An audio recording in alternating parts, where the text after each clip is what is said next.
What Really Happened with your host, Mike Rivero. You're listening to the Republic Broadcasting Network, where you'll find out what the Fukushima's going on. And aloha, America. Welcome to our show today. It is March 2nd, Thursday. Sure happy it's Thursday. Sure happy it's Thursday. Sure happy it's Thursday. We have a lot of stuff to talk about today. We may not be able to take as many phone calls as we would normally like to do. And a couple of quick program notes. The lovely Lady Claire has confirmed she will be with us hour number 3 tomorrow. She's almost completely recovered from whatever it was that hit her last week. And thanks to everybody who sent their get well wishes and so forth and so on here. Before we get into the news, though, I want to do an on-air acknowledgement. You probably heard this caller over the last couple of days saying that he'd sent us a gift, and it arrived today. And it is a Block-It Pocket. There were other things in the package as well. And this is kind of a nice thing to have. He sent it in response to the story about how a few Christmases back, Claire had one of her radio chip-enabled credit cards snarfed by somebody walking around with a backpack and a laptop and whatever else it takes to read those things, and wound up making purchases on her card somewhere in the middle of the mainland, including rock concert tickets and everything. So I'd originally thought it was going to be one of the paper ones, but this is very well made, very heavy cloth. There's actually two pockets, one on the outside where you can put non-sensitive things, and then the main pocket, which is lined, and radio frequency. In fact, as an experiment, I threw my iPhone in there, and it was cut off completely from the outside. So thank you very much for this and for all the other goodies that you included with that package as well. Now, getting on to the news, we are seeing the beginning of this obvious effort to discredit Donald Trump, to attack all of his lieutenants, to continue to attack him. We're seeing all this ridiculous editorials out there trying to undermine the amazing speech Donald Trump gave before Congress the other day. And they're trying to just spin it in the worst possible light. And for people who did not actually watch the speech, some of their comments might actually be convincing.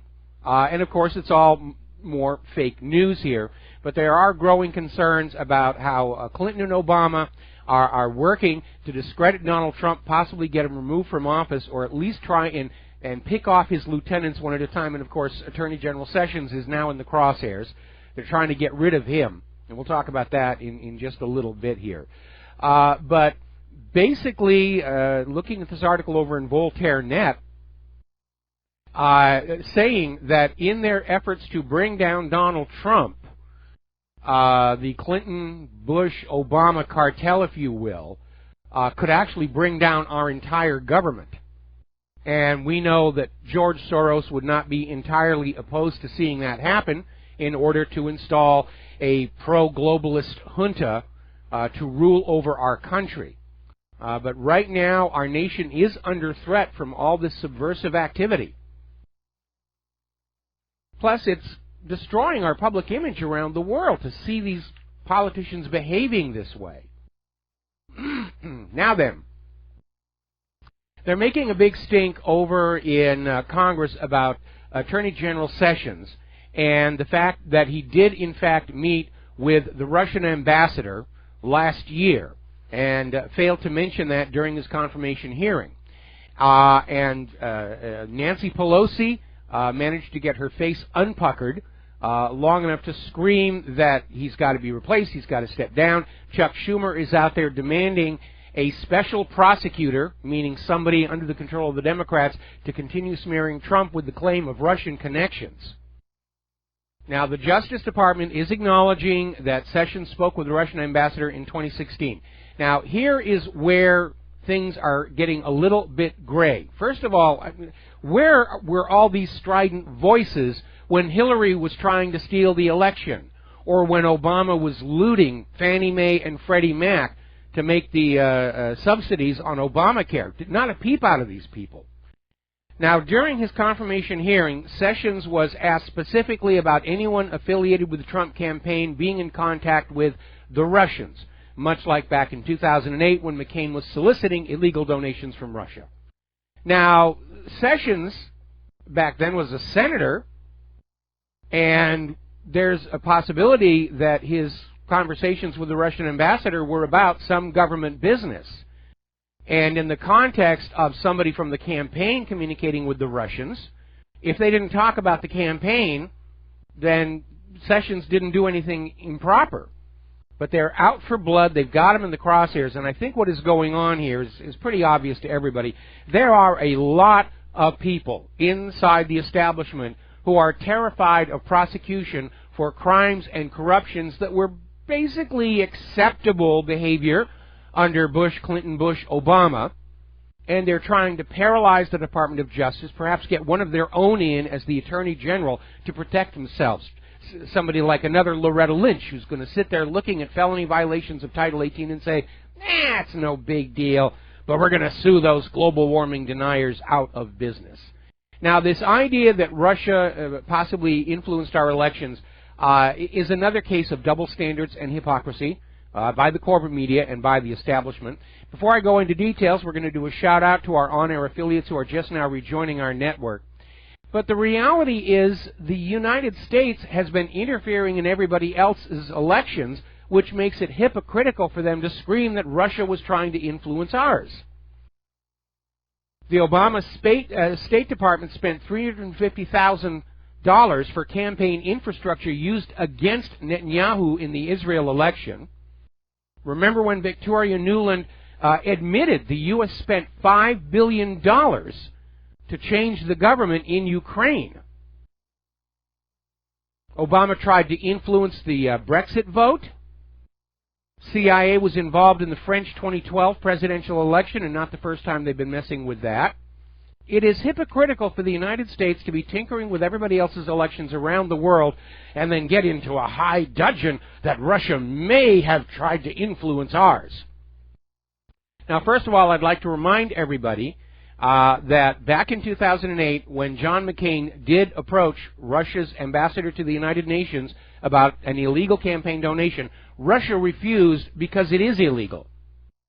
So Russia's towing the line on that. And again, nobody's actually come up with any evidence of any kind that Russia had anything to do with our election. All the election fraud so far has been favoring Hillary Clinton.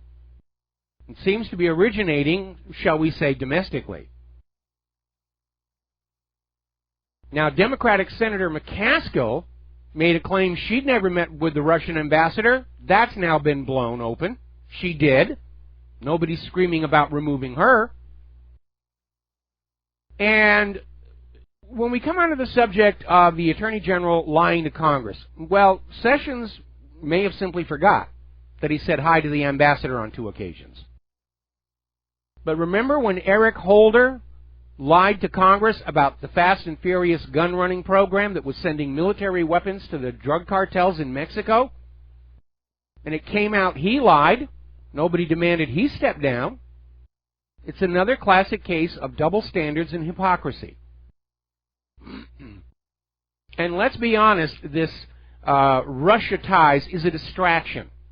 What the old guard is trying to do is surround Trump with so much controversy and noise that the corporate media doesn't have to report on some of the other things that are now provable and coming on out, such as the fact that Obama took millions of dollars of taxpayer money and put it into a special slush fund over at the Justice Department that was used to tinker with other countries.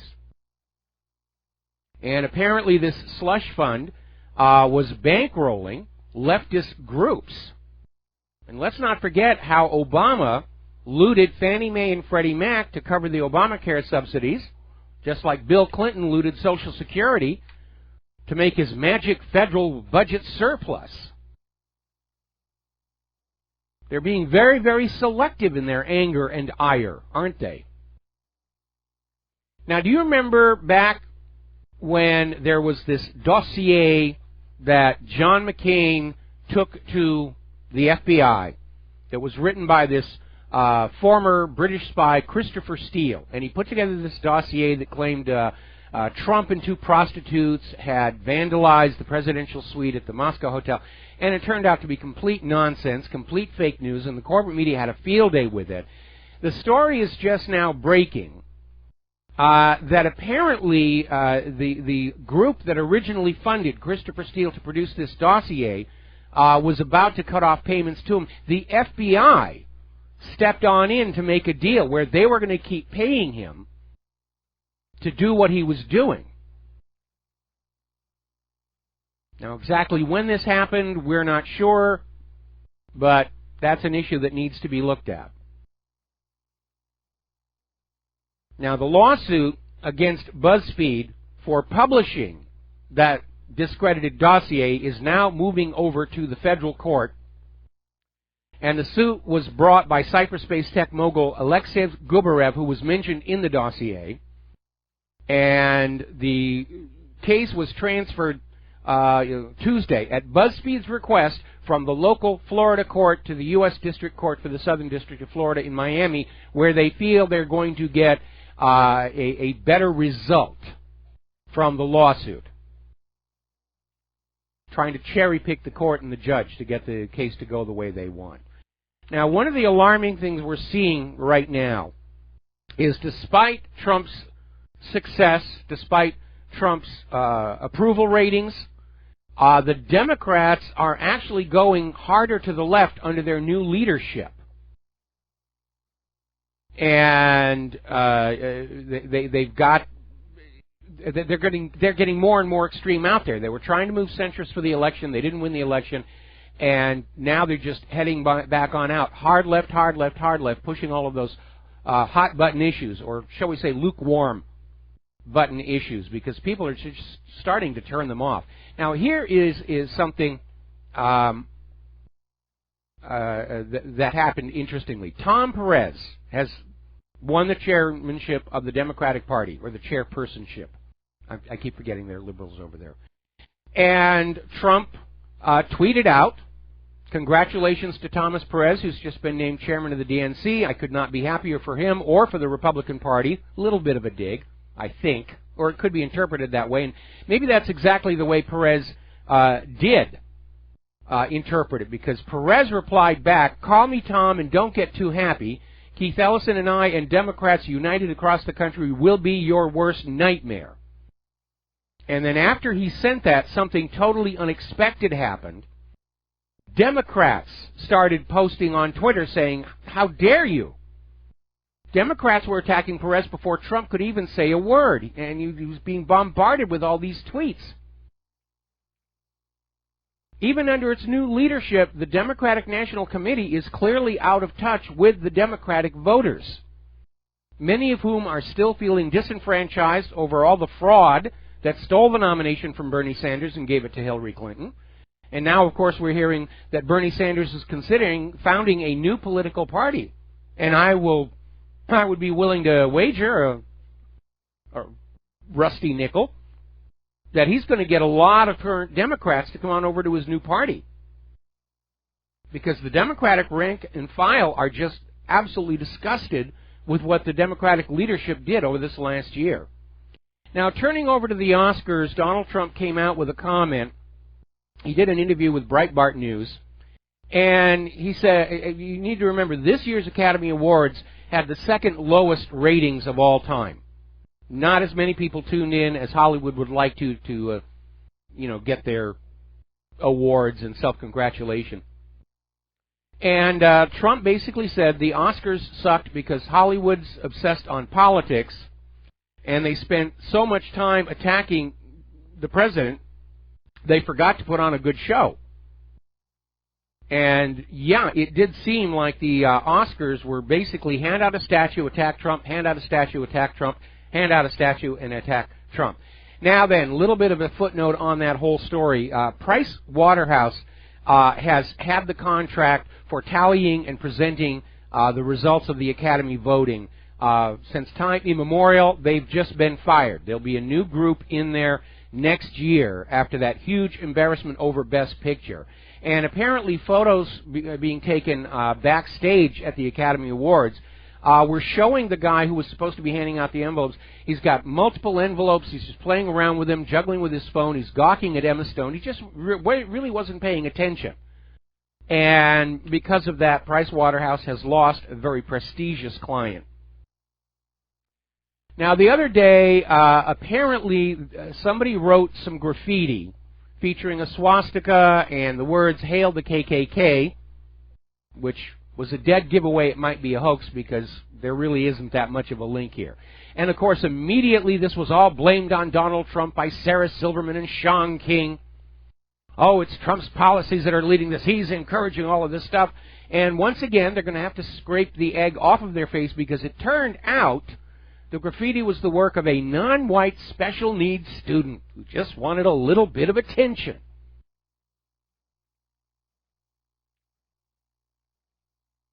You know, if a cat goes missing in this country, they're going to say Trump ate it. That's how bad it is out here. Now, a story coming out of 12160 really kind of paints a very good picture of what's going on. DNC death throes, caustic vitriol, tantrums, and calling the Navy SEAL's grieving widow an idiot doesn't seem to be working. What is amazing is that anybody thought that that was going to actually work in the Democrats' favor. Michael Moore. It's backfired on them horribly. They're so caught up in their fantasy liberalologist church, they are out of touch with their own voters, they're out of touch with the American people. They're just completely disconnected and living in their fantasy land here. Bill O'Reilly came on out today and said he'd never seen an ideology collapse like the Democratic Party today. Well, a big reason for that is the Democrats really didn't have an ideology. They were opportunists. They were exploiters. They were manipulators. I mean, even John Podesta said Hillary Clinton didn't really have an ideology. She just wanted to be the first woman president.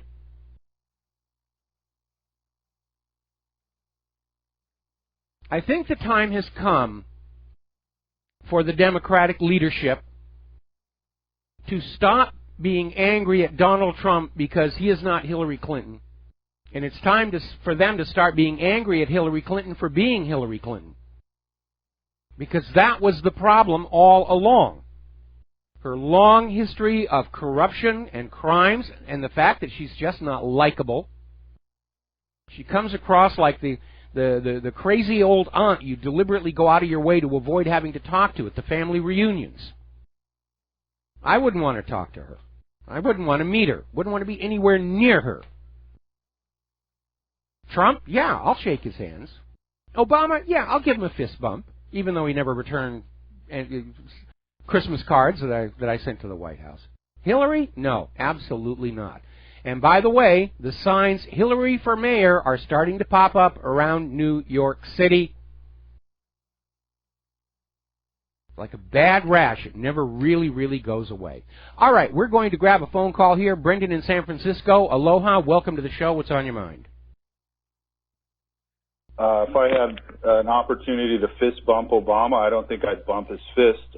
Hillary, I'm living this, Mike. My spouse, my girl, she canvassed for Obama, and she came to me and apologized for me for voting for Nader. She literally came to me after his first 4 years and said, "I'm sorry I called you an idiot."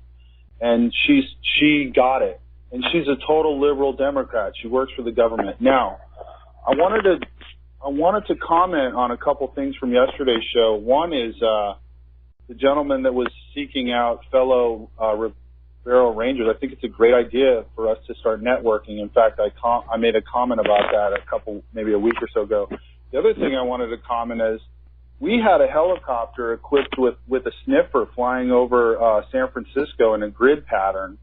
And it was quite obvious that they were looking for a nuke or a dirty bomb, but in the mainstream media, they were just saying, "Oh, it's a standard, NOAA or some other government agency."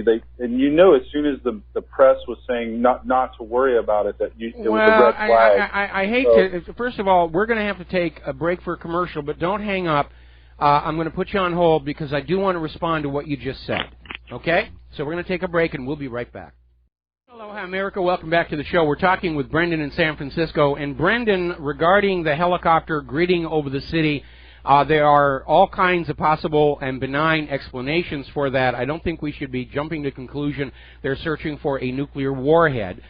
We know that the FBI is conducting experiments with monitoring cell phones and Wi-Fi's from the air instead of from the ground level.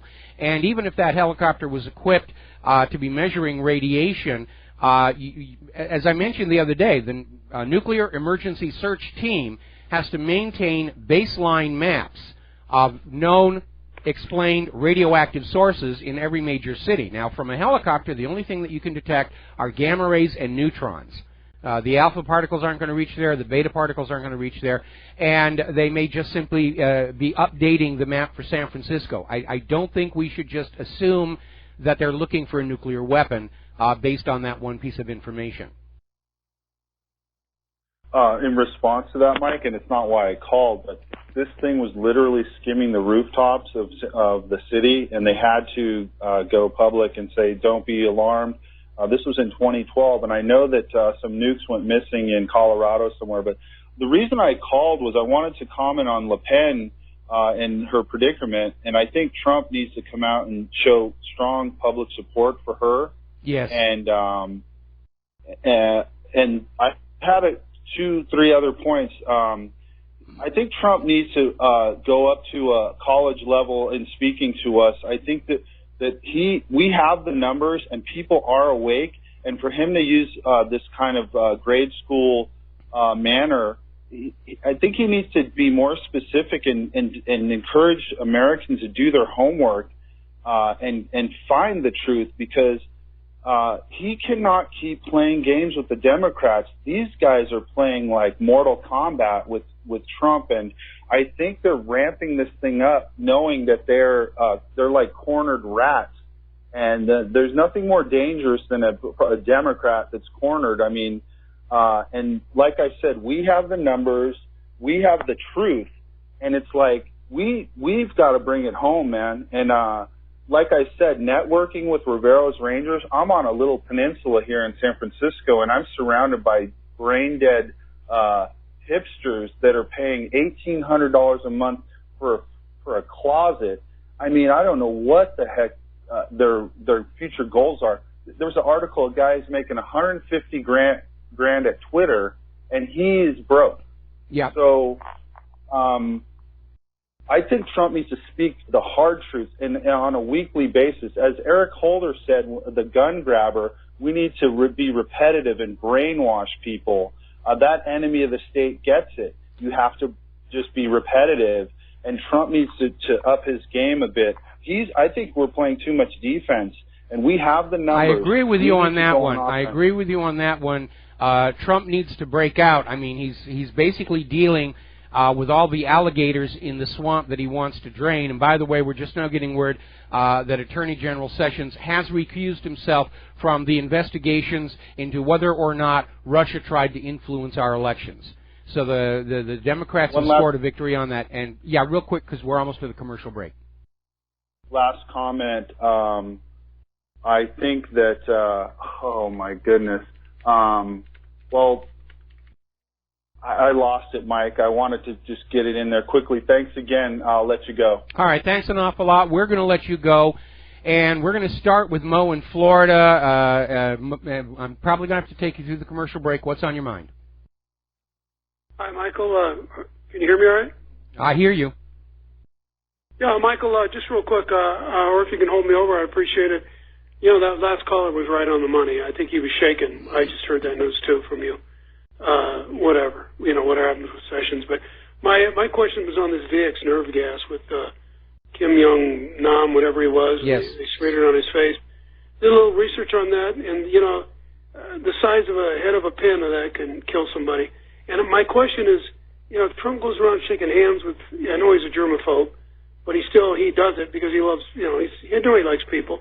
And how easy would that be for somebody to put that, you know, shake his hand? It kind of blows me away. Well, it would have to be somebody who's willing to commit suicide, because obviously if it's on their hand, it's going to be on his. In fact, a lot of people are wondering why the people who attacked Kim Jong-nam themselves did not die, because VX is very indiscriminate in its killing. The big question is, was this done to make it look like North Korea has VX nerve gas? We're going to hold you over the commercial break. We'll be right back. We're going to take a few more phone calls, then we're going to close the lines because I got a lot of news to get through today. We'll be right back. Aloha, America. Welcome back to our show. We're talking with Mo in Florida. And Mo, just sort of pick it up where you left off. Yeah, I was just saying that VX nerve gas is one thing. You could put it on your hand and with a barrier, so it didn't penetrate your skin, but it would penetrate. That's getting a little James Bond, I think, and plus you need to understand that substances like VX, they do give off effluents, they evaporate, and the president is surrounded not just by metal detectors and scanners and X-ray machines, but machines that are actually sensing the air for any of the chemical signatures of dangerous chemicals or biological toxins. But that's the VX is tasteless and odorless, and I don't think they can detect it. But you could be. I mean, I'm not an expert on that. But you remember what happened to Bob Marley with the shoe, the CIA, the tennis shoes the CIA gave him, the little with the cancer he got. Yep. No, yeah, there's a lot of things. There's a threat out there. I mean, the CIA has spent a huge amount of our money figuring out all kinds of ways to kill us all off and leave no trace. Yeah, I agree. It just blows me away that I guess he has to do it because otherwise he would. I don't know why. He can't be seen as being afraid. Everybody will call the media. Say, "Oh, he's paranoid. He won't touch anybody." And I'm sure he's got lots of the hand sanitizers and everything around. Anyway, Mo, going to let you go. Going to switch over to Bob in Las Vegas. Aloha, Bob. Welcome to the show. What's on your mind? Did we lose? Hi, Mike. There you are. Hi, Mike. Before I get to my main topic, I just wanted to add, we've been talking about the mysterious deaths of these Russian officials and the plane crash of the choir. Yes. I would like to also add the plane crash of the Russian plane that crashed in the Sinai Desert right after Russia's entry into the war in Syria. Yes. A bomb was mysteriously loaded on that plane, and that killed, I don't know if it was 150 or 200 Russian civilians. So I'd like to add that tragedy as well to this ever-growing list. Well, you need to remember that interim CIA director actually went out public and said, we're going to start killing Russians to make them pay for getting in the way of our New World Order. Right, Morrell on the Charlie Rose show. Yeah.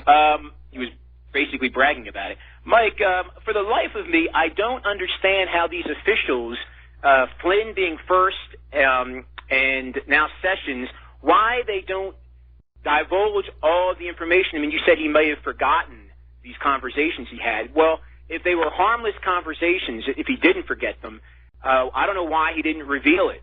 I mean, well, you see, the reason is the confirmation. The Democrats, and again, Sessions was probably saying what he thought Congress wanted to hear in order to be confirmed, and that may have been a tactical mistake on his part. But again, the Democrats are not asking what was actually discussed.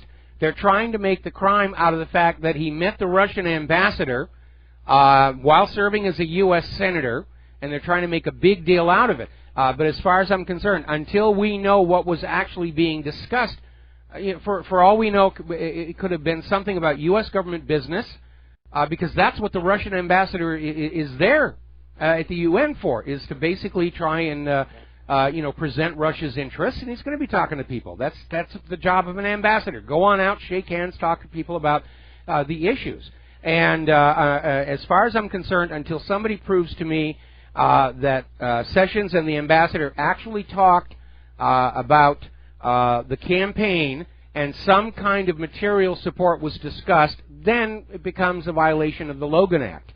But for all we know, they were talking about Obama's golf game and whether it was going to improve or not after Obama stepped down. So, we're basically seeing a government at war with itself, and in the process of this war with itself, it's airing all the dirty laundries getting on out there and being seen by the American people. And this, too, is something that we saw happening in the Soviet Union in the months before it all fell apart over there. Yeah, but in this environment, you have to get all the information out because, I mean, Sessions and others who work for Trump, they have to consider, I mean, the media is out to get these people. Yes. And not only the media, but the media is being assisted by the intelligence services. So, I mean, they have to realize that, I mean, this could have been predicted right after Trump's speech, how it was received. It was a great speech. You had to think, something's going to happen. Another story is going to come out to divert the public's attention to something involving Russia, the evil Russians. And they've done it again. And now all of a sudden the spotlight, the attention is gone from the Trump speech to now this, to Russia, which is where the deep state, the shadow government wants it to be. Yeah, and we know there's a lot of people who still want a war, either cold or hot, with Russia. They want a war with China because right now our economy is totally propped up only by forcing the rest of the world to use the U.S. dollar for cross-border trade and banking and charging them interest on that. Without that, we don't have anything else to prop up this country. Our manufacturing has been in decline. We make overpriced pieces of junk now. I remember when I was a kid, made in Japan signaled cheap junk. Today it's made in America, and it's overpriced junk. And nobody wants our GMO agriculture, and it's not like we could throw a switch and go right on back to healthy, organic, natural produce. It's going to take at least 3 years to try and find a way out of this GMO mess, and that's the corner that the U.S. finds itself in.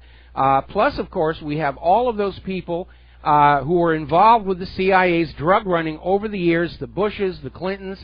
Certainly Obama may not have been involved, but he turned a blind eye to it. And they're all afraid of a Trump presidency and a Sessions Department of Justice that's going to actually start prosecuting people for some of the crimes they've been committing. And that's why there's this firestorm around Donald Trump. And that other article we talked about earlier is absolutely right. They could wind up bringing down the entire country the way the Soviet Union collapsed.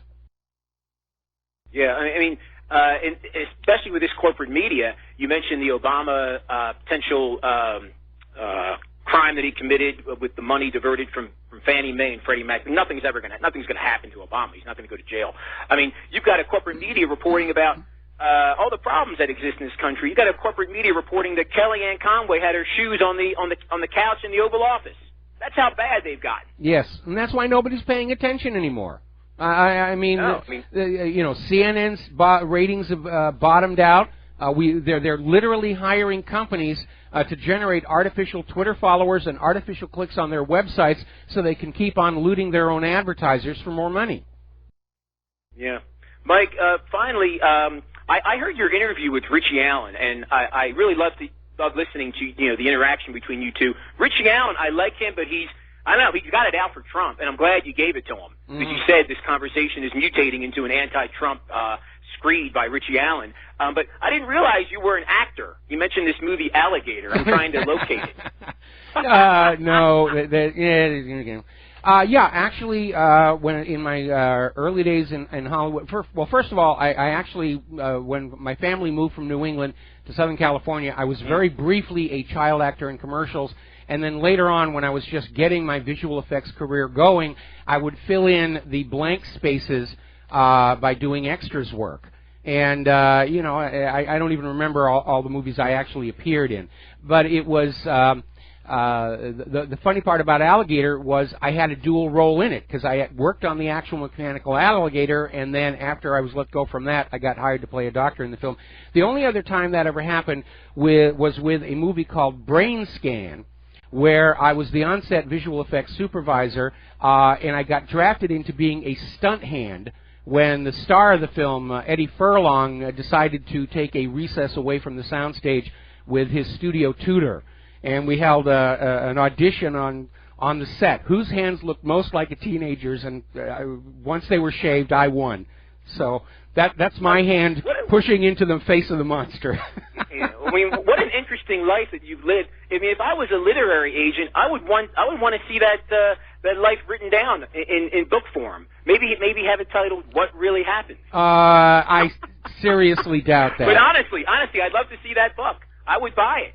I would buy it for sure, and I think a lot of your fans would as well.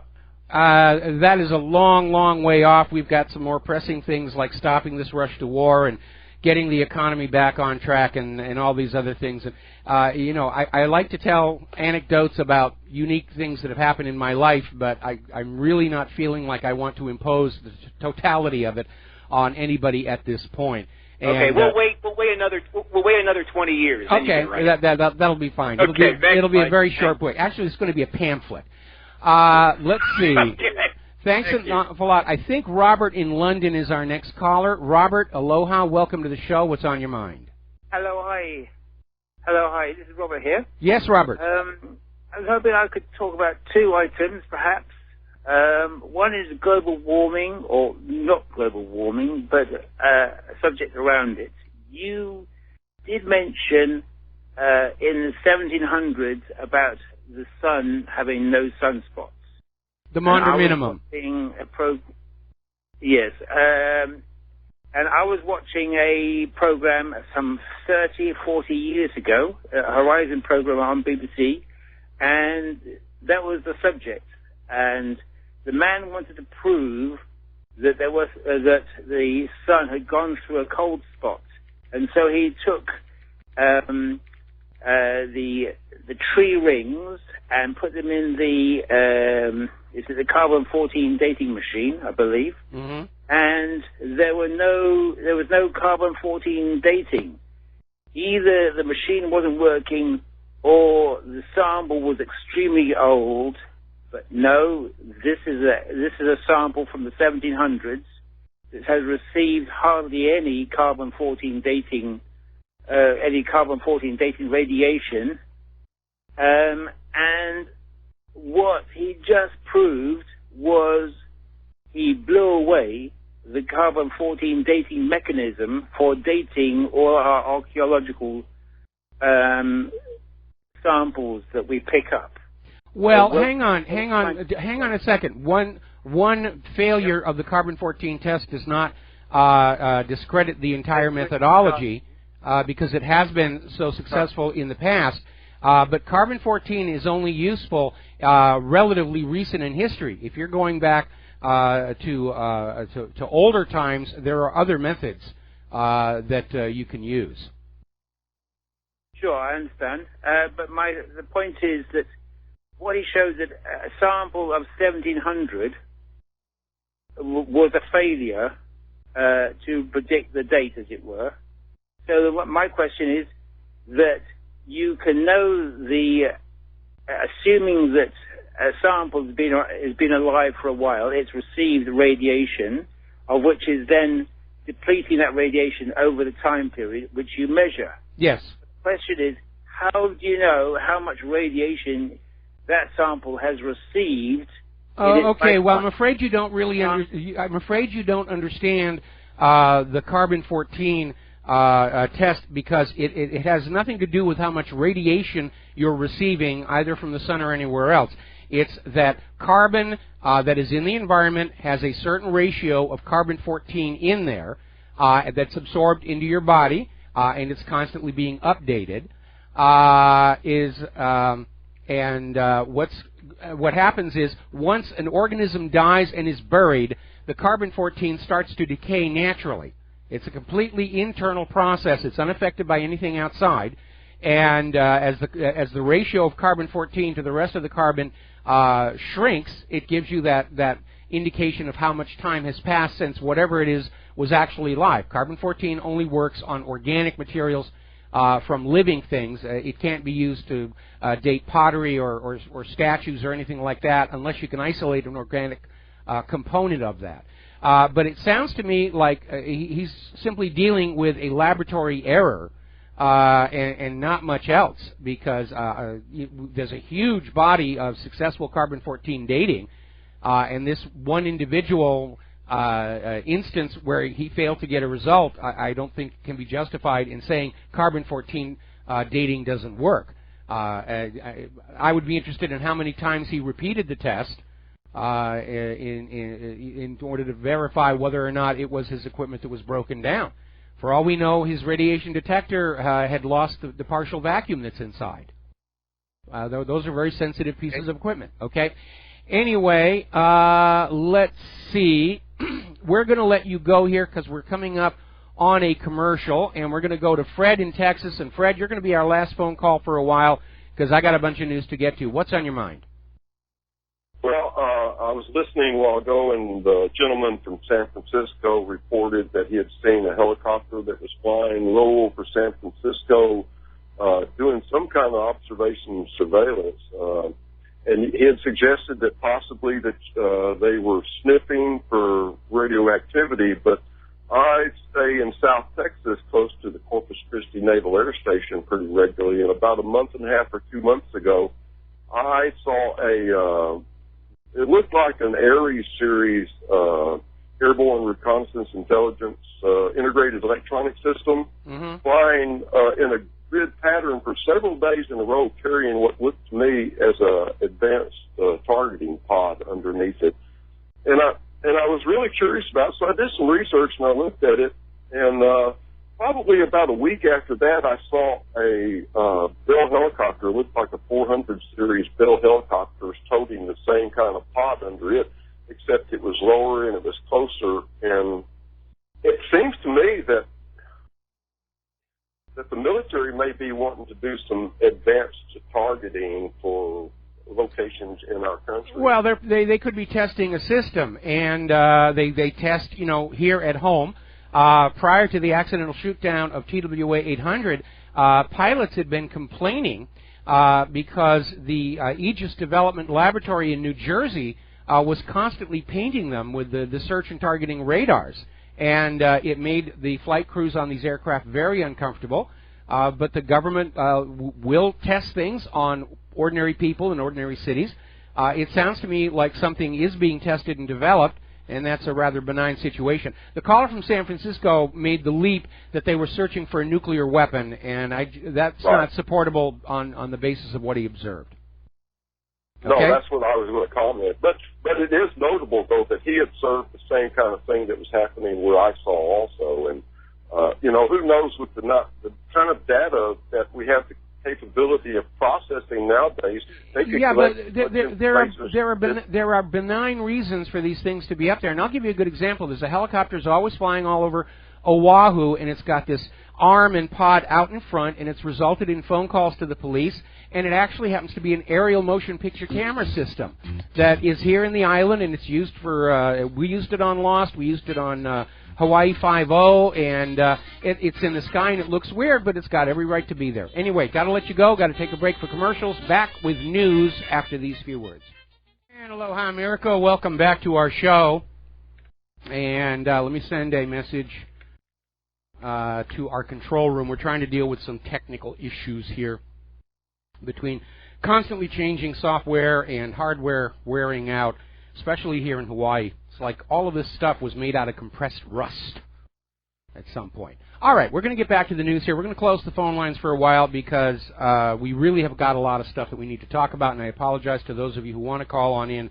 But I seriously doubt we'll get back to any more phone calls for the rest of today's show here. Now then, Paul Joseph Watson is out there with a comment on what's going on with Marine Le Pen. And we talked about this yesterday, where Marine Le Pen, as a member of the European Parliament, has parliamentary immunity. And in order to make the point about the horrors of the wars going on in the Middle East, she had posted some of the photos of people being killed by ISIS, which under French law, it's actually illegal to do that. France has turned into a real dictatorship. They have almost no freedom of speech left over there. They can't talk about the immigrants. They can't talk about any of that stuff. So apparently, with Marine Le Pen looking to win the French election and being a Eurosceptic and already talking about taking France out of the European Union, the European Union is basically trying to set her up so that she can just be arrested and taken out of the campaign that way. And that's a tactic that we used to see in Stalin's Russia. We've seen it in China. We saw it in Cambodia under Pol Pot. It's real skullduggery. Now, over in the Netherlands, they're coming up on their elections very, very soon, later this month here. And already their equivalent of the corporate media is out there saying, Geert Wilders can't possibly win. He's a Eurosceptic, and the Dutch people want out of the European Union, but really it's going to be a tight contest, and voters are more concerned with domestic issues than with the EU and migration, which is, of course, complete nonsense. And frankly, he's sounding like all of the American corporate media who were assuring us all last autumn that Hillary Clinton was going to win in a landslide. Now, story coming out of Ohio, ever since the recount sparked concerns over election fraud. They've been running their own investigation, and they have confirmed yet again illegal immigrants were registered to vote in Ohio and did vote in Ohio. So it's another confirmation, and it's rather amazing to see our political establishment and the corporate media just totally obsessed with Russia hacking our election and absolutely refusing to talk about all the obvious election fraud that took place.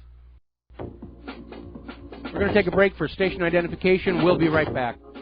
Aloha, America. Welcome back to our show here. And let me give you a little timeline about this whole vote rigging story that's been going along. Remember back in October of last year when Donald Trump said he was concerned that there might be election fraud going on, and then President Barack Obama got on TV and said, it is impossible to rig the U.S. elections. It's too spread out. It's too protected. It's everybody's watching, which all, of course, is a complete lie.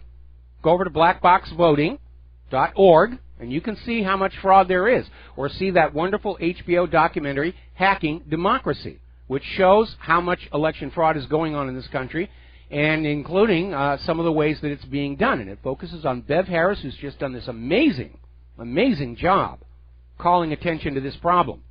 But last October, the president said it's impossible to rig the U.S. elections. Then, of course, we got into November, after the election was over, and Jill Stein is out there, we demand a recount because the election was rigged.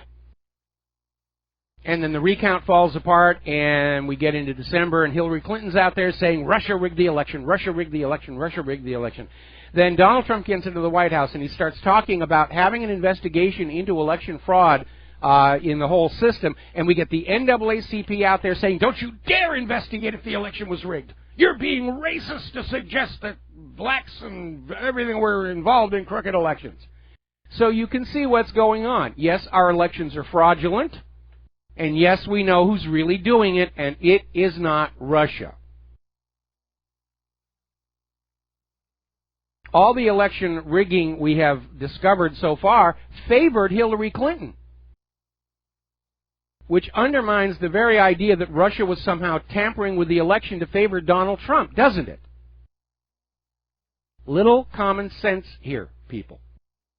There is evidence of election fraud all over this country. None of it traces back to Russia. Now then, let's turn over to the war zones. Emphasis on the plural. Things are getting really interesting. The Syrian army has now liberated the city of Palmyra, aided by the Russian Air Force. And it's a huge, huge victory. Palmyra was a key point for the for control of northern Syria, and now it's back in Syrian hands. And amazingly enough, the Kurds in northern Syria are now ceding some of the territory they're occupying to Assad to create a security buffer zone. And this is why the U.S. government is desperate to get boots on the ground, because this thing is almost over and will represent the biggest U.S. military defeat since Vietnam. And that's why they're out there saying, the Russians are bombing the good guys, we've got to get in there, we've got to save them. And nobody's listening to them, because we've heard it all before. Saddam has nuclear weapons. Assad has sarin gas. How many times do you have to be lied to before you understand we live under a government that controls us all with lies, fraud, and deception, aided and abetted by the corporate media? That's the reality. Might as well get used to it. Now, apparently there were some explosions in Serbia, and immediately NATO steps on in and says, oh, we're really sorry about the explosions in your country that killed at least one person. Why don't you come on and join NATO now? That would be very helpful. We'll take care of you and protect you.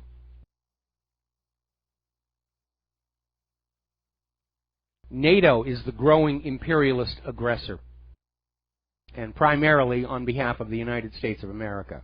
Now, over in Ukraine, as you know, there is this blockade that's going on regarding coal coming from Donbass into Ukraine. It's turned violent. Now evidence is beginning to surface, according to this article over in shtfplan.com, that apparently a George Soros-backed group is behind organizing this blockade and exposing the possibility that Soros wants to grab all those natural resources and minerals in Ukraine, take them over. Soros is proving to be a supervillain on the scale of the worst you ever saw in the James Bond movies. Makes Blofeld look like a choir boy in comparison here. Now, apparently there is talk about boots on the ground in North Korea. Use of military force. They want to get on in there and put a pro-U.S. government in there, because now that China is refusing to buy coal from North Korea is in serious economic shape. They could collapse very quickly, and then the people of North Korea would choose a new government for themselves, and that just must not be allowed to happen. By golly, we'll give them a government we like, because that's what we've been doing. Now, up in Canada, somebody did a survey, and they discovered some rather interesting numbers that Trudeau is not going to be very happy about. 80% of Canadians back the boycott, divestment, and sanctions movement. They see it as reasonable. We're going to take a short break to do a shout-out to our on-air affiliates who are just now rejoining the network. We're talking about this poll that just came out in Canada. 80% of Canadians back the boycott, divestment, sanctions movement. And more than half of Canadians oppose the Parliament's condemnation of the BDS campaign. And 2/3 would support Canadian government sanctions on Israel. Of course, Justin Trudeau doesn't care what the Canadians think. He knows who his real boss is. Just like American politicians know who the real boss is. And apparently House and Senate Republicans are introducing legislation that is going to cut off U.S. aid to the Palestinian Authority under certain conditions. And one of the conditions is the Palestinian Authority basically paying funds to surviving family members of people who are declared to be terrorists by Israel and executed. And of course, the issue here is they're willing to go on Israel's say-so that this person who got gunned down in the street by the Israeli forces was a terrorist. And how dare you care for their family? Amazing. All right, let's talk about the media war, which I think future history books are going to really spend a lot of time on this. The war between the paid professional liars and the American people who want the truth. Story coming out of shtfplan.com. Again, the mainstream are circling the wagons. They're coming for all of us. This is an orchestrated attack against truth, and yes, it is. Because as I mentioned many times before, corporate media makes the money that they make not to tell you the truth, not to tell you the facts you need to know to make good decisions. They are paid the huge sums of money. They are paid to be very convincing liars, to sell you things. And I don't mean just the commercials selling you cars and fast food and this year's fashion, selling you a new policy, selling you a new tax, selling you a new candidate. And they failed miserably last year selling you Hillary Clinton. And that was a major watershed moment. And they can't change their business model. They start telling the truth, the big paychecks go away. So all they can do is follow that old slogan, if at first you don't succeed, lie, lie again. I think probably the nadir is the New York Slimes that literally came out with an op-ed saying that the Internet threatens democracy. Now, from their point of view, democracy is this carefully crafted illusion of democracy, shielding an oligarchy, a fascist economic dictatorship from we the American people. That's what they mean by democracy. They don't mean a real democracy. They're talking about democracy, the brand, on the current system. And now they're declaring that the Internet is a threat to democracy. No, it's a threat to the established order. It's a threat to the corruption.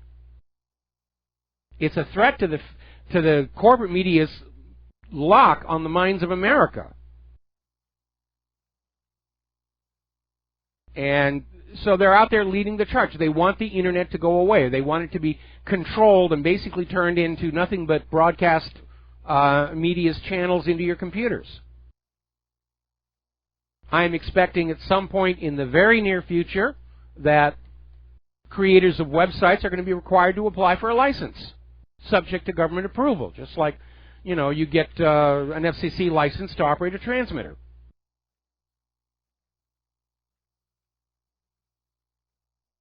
So let's go over to the economic news. There's been an upsurge in the bond market, and analysts are looking at it and saying that this might signal the end of this amazing stock market rally. Now, we know the rally is an artificial construct.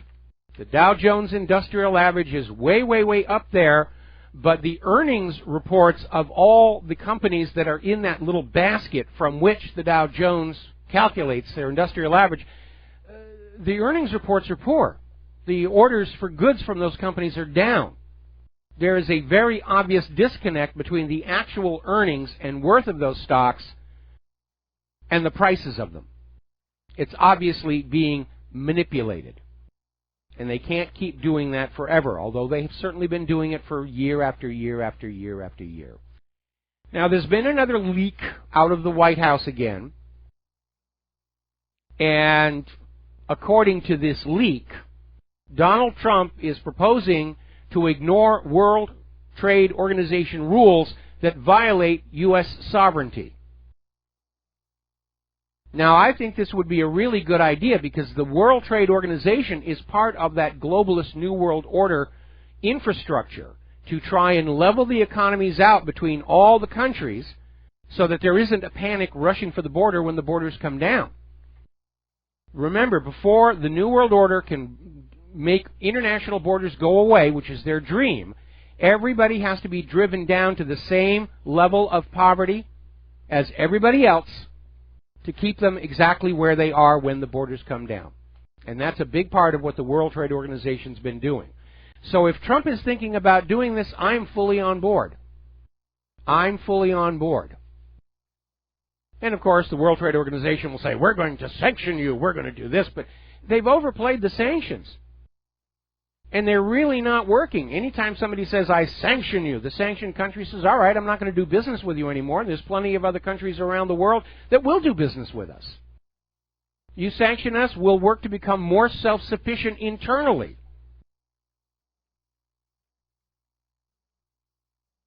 Which is a threat to the globalists. The globalists wanted a planet Earth where all the food production was over here, and all the textile work was over here, and all the machine tools were being made here, and all the computers and electronics being made here, in order to keep us dependent on the rest of the world for our standard of living. And that's a big part of what the World Trade Organization enforces. The partitioning of commerce into regions, where this is the breadbasket of planet Earth. These are the people making the cars for planet Earth. And all the sanctions are doing is leading to countries like Russia saying, we're going to do it all inside our own borders for ourselves. And it's working for them. Now, despite Donald Trump's inspirational speech the other day, the economic realities are not good. We're coming up on a big fight over the debt ceiling. Congress is saying they're not going to raise the debt ceiling. And if they refuse to raise the debt ceiling, then Donald Trump is going to have absolutely no money to work with for his infrastructure projects and various other things that he wants to do to bring the jobs back to the American people. Because Congress isn't thinking about what's good for you. Congress is thinking about what's good for the Congress.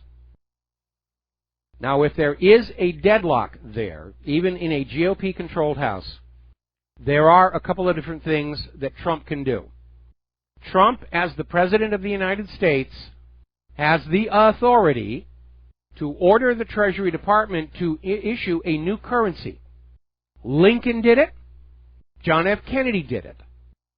It may have been one of the major motives for their eventual assassinations, and I'm sure that Trump's people are well aware of that. But Trump could simply say, all right, if you're not going to let us borrow any more money from the Federal Reserve, we'll just go back to that old-fashioned model of making our own money. That would be the best thing that he could do.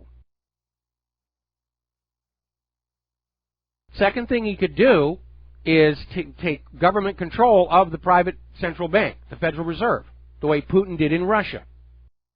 That worked out very well for the Russian people. If Congress provokes an economic crisis, there are all those accumulated FEMA orders other presidents, past presidents, have signed into existence that can be activated immediately when the current president declares there's a national emergency. And an economic crash is on the list of events that allow Donald Trump to invoke those orders, where he can do what he thinks is best for the nation and the economy, and Congress gets to basically go home and sit there wondering what the heck happened, trying to find somebody else to take the blame for mistakes that they've been making. But there is going to be a crisis coming up here later this month where the current debt ceiling is going to be hit. And again, all of this is because 100 years ago, a corrupt Congress and an equally corrupt president sold us all into the slavery of the exact same form of banking we fought the American Revolution to break free of. Everyone's always talking about, oh, slavery's bad. Thomas Jefferson owned slaves. Got a newsflash for you guys. You are all slaves. You, each and every one of you, is a slave to the Federal Reserve. That's what it's set up to do. Enslave you with a debt, a sense of a debt obligation.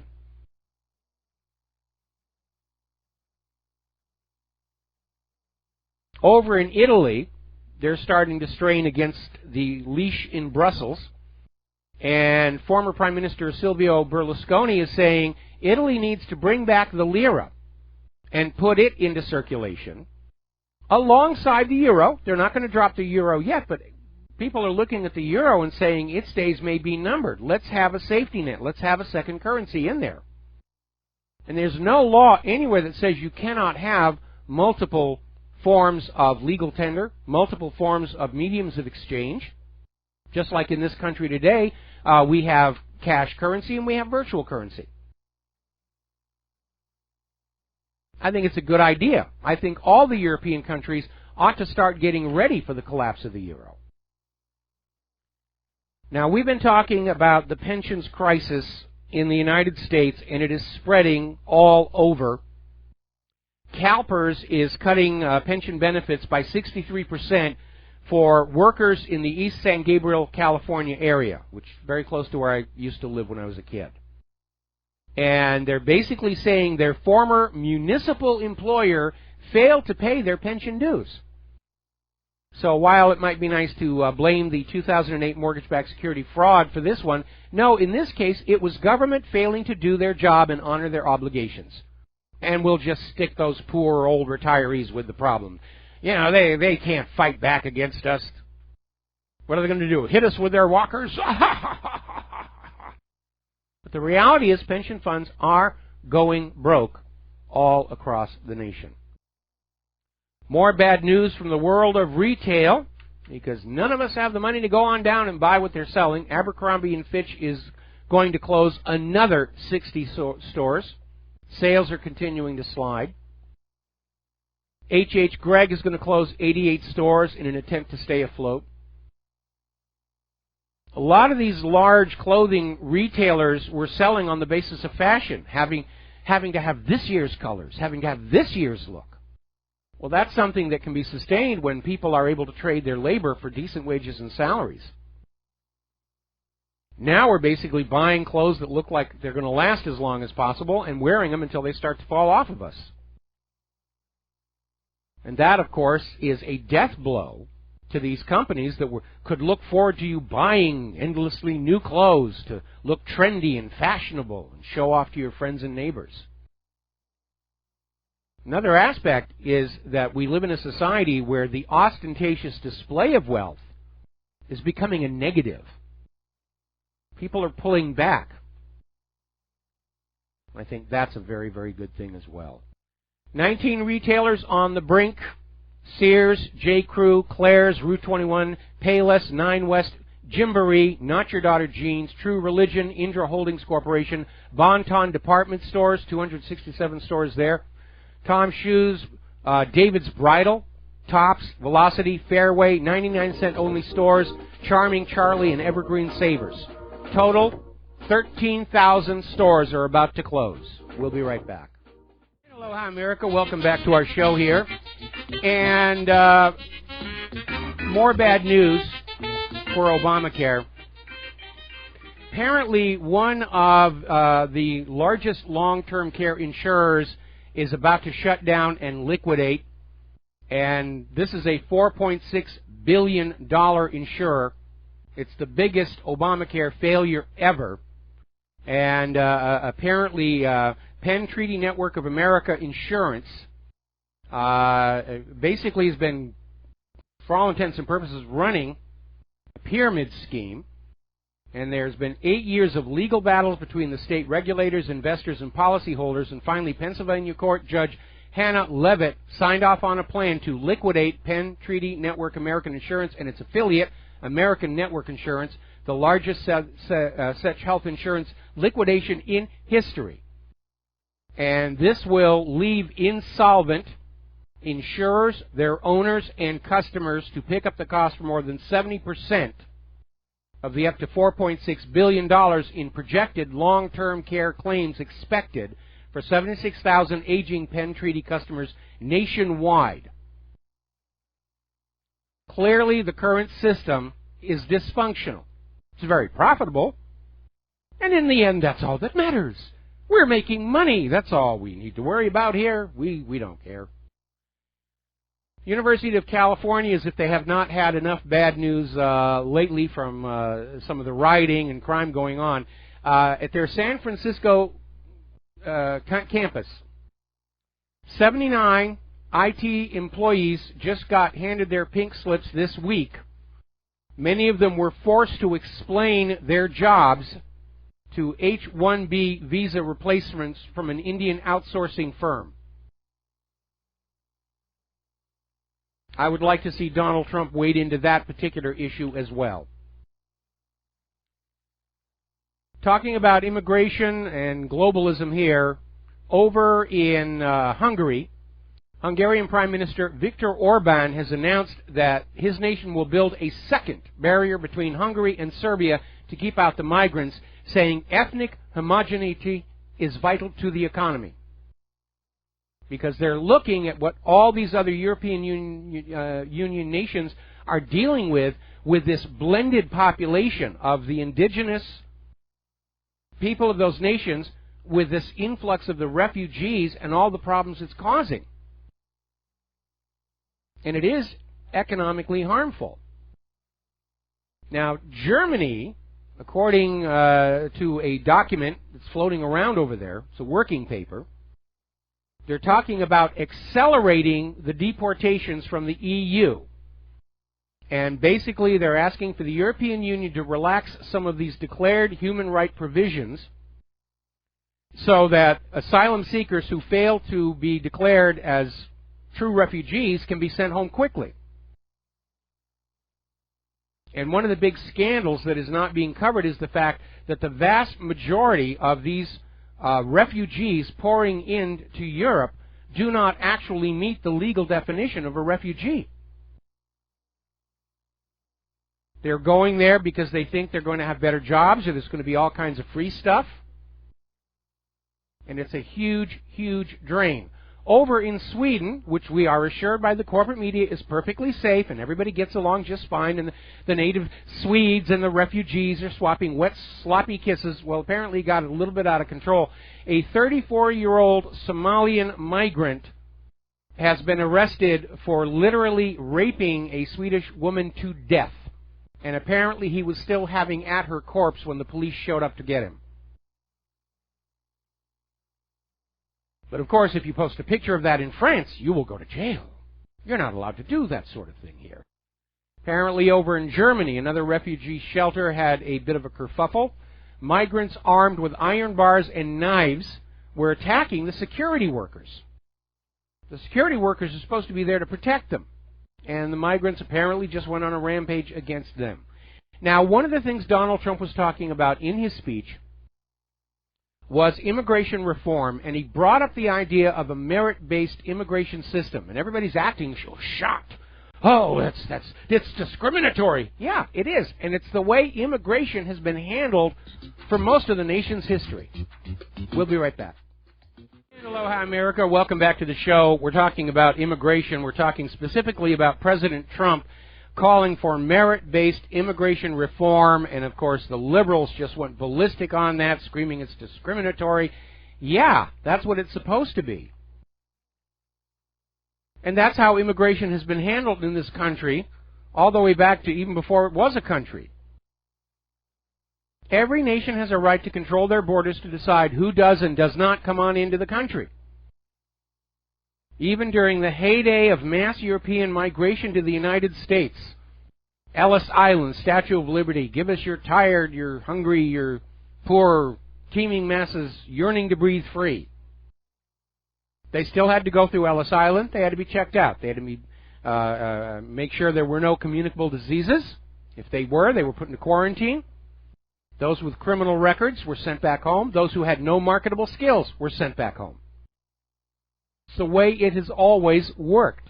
It's only ever since this globalist New World Order nonsense really started getting traction that they're trying to convince everybody that borders should be totally open. And you should welcome disease-bearing, welfare-seeking MS-13 gang members into your hearts and homes. There should be a merit-based immigration system. Those who are going to be a benefit to our society, welcome. Those who are going to cause problems, we can just as soon do without. Now, apparently up in Connecticut, their governor, Daniel Malloy, has told local police they do not have to abide by federal requests to detain undocumented immigrants. He's basically implying Connecticut is now a sanctuary state. And again, this puts the good governor in violation of Title VIII, harboring illegal immigrants. And even if he's not personally profiting from the illegal immigrants, he is still could be sent to prison for 5 years for each individual count. So, 5 years times the number of illegal immigrants being protected inside Connecticut, that's a very long jail sentence.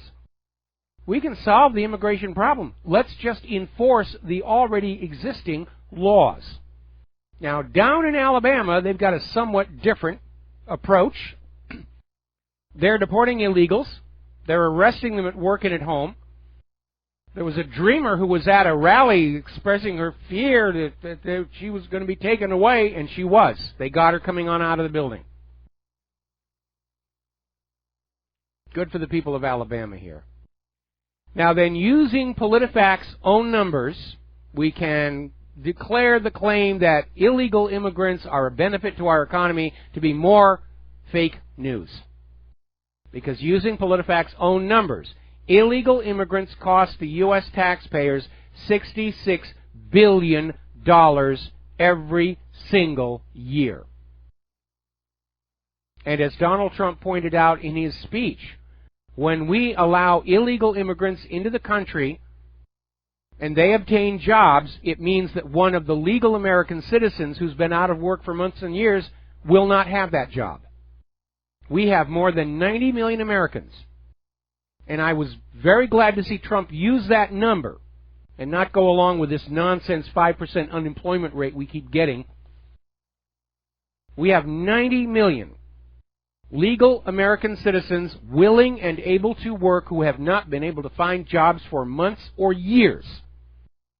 And until every single American who wants a job has a job, we shouldn't be allowing anybody else to come into this country, into the job market. It's just common sense. But from the point of view of the Democrats, each new illegal immigrant is a potential Democratic voter. And again, Ohio confirmed. Illegals were registered to vote and did vote in this last election. The Hillary Clinton campaign was literally selling out the country to illegals trying to win the election. Now, contrary to Obama saying, you didn't do that, which is one of the more ridiculous things he said, the United States of America, even in the current infrastructure shambles that it is in, is the product of generation after generation of Americans who build, who put down roads, who lay pipes, who construct bridges. And each generation of Americans do all that work with the intention of leaving America a better place to bequeath to the next generation of Americans. This nation is the common heritage of every American who's ever lived here. And I include in that those who are legally allowed to come in here and be citizens or residents. Hillary Clinton's campaign wanted to barter our nation to the illegal immigrants in exchange for their votes. And it was never hers to give in the first place. Now, over in the European Union, as more and more indications of imminent collapse are heard, and Juncker is out there saying, I'm going to make a federal dictatorship to silence all you people. Apparently, EU leaders are now going to the Pope to try and find ways to revive the struggling bloc. They want the Pope to step on in and say, render unto Brussels that which is Brussels, or go straight to the dark regions. And by the way, your son is really cute. I'll bet he would love a personal tour of the Papal Palace.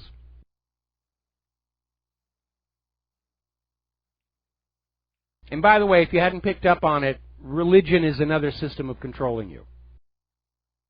Always has been. That part about Romans 13 was added by the Romans following the Council of Nicaea. Now, over in Great Britain, Prime Minister Theresa May is basically saying she is sticking to the timetable. Article 50 is going to be triggered later this month. And she's defying this growing pushback by the Ramoners that there's going to be a rebellion against her over the issue of rights for EU citizens living in Great Britain. Now, as far as I can tell, that's actually a minor technicality, but they're seizing on anything they can do to try and delay and delay and delay and delay. Now, the EU itself is not helping matters very much because apparently one of the EU's latest demands to allow Britain to leave is EU access to 60% of British fishing waters after the Brexit. In other words, they're trying to go for Brexit light. Yes, you can say that you're not part of the European Union, but you still have to have the open borders, and the EU gets access to your resources. But you can call yourself independent, really. That makes you feel better. UKIP member of the European Parliament, Gerald Batten, is railing against Jean-Claude Juncker and his declared objective of creating a federated nation out of the European Union, saying it's just making things worse. And he's absolutely right, because the people of the European Union, first of all, they don't like being in the European Union. They don't like the hideous debt that yet another private central bank layered above them have imposed on them. The countries that have good economies are tired of being looted and plundered to pay the debts of countries that fell victim to banker manipulation, like Greece. And the people of Europe remember that the European Union was originally sold to them as nothing more than a free trade, free travel, common currency bloc. That was it. That was all it was supposed to be. And they have watched as Brussels has metastasized into this gigantic tyrannical tumor over their lives. Much as the United States was founded as a confederation of separate nation states, the states, only to see Washington, D.C. grow into this monstrous tyrannical tumor. But the EU can take heart that they managed to do in only a few years what the United States took 200 years to bring about. Now, a former Marine who was over at the VA saw an absolutely deplorable situation. Things are not better for our veterans over at the VA. And he basically posted some of the pictures he took on Facebook. And apparently it triggered huge pushback. Thousands of people are expressing outrage. And the head of the medical center said, well, we've removed an employee from patient care. So, problem solved, everybody go away. We all know that the problem isn't solved. We've been hearing about the absolutely deplorable treatment of our veterans by the VA. It goes all the way back to George W. Bush when they started this insane campaign of endless wars across the globe. And I remember Rumsfeld actually coming on out and saying they were just thrown by how many of the soldiers were surviving their battlefield injuries. They hadn't budgeted enough money for these many crippled and wounded veterans to be cared for.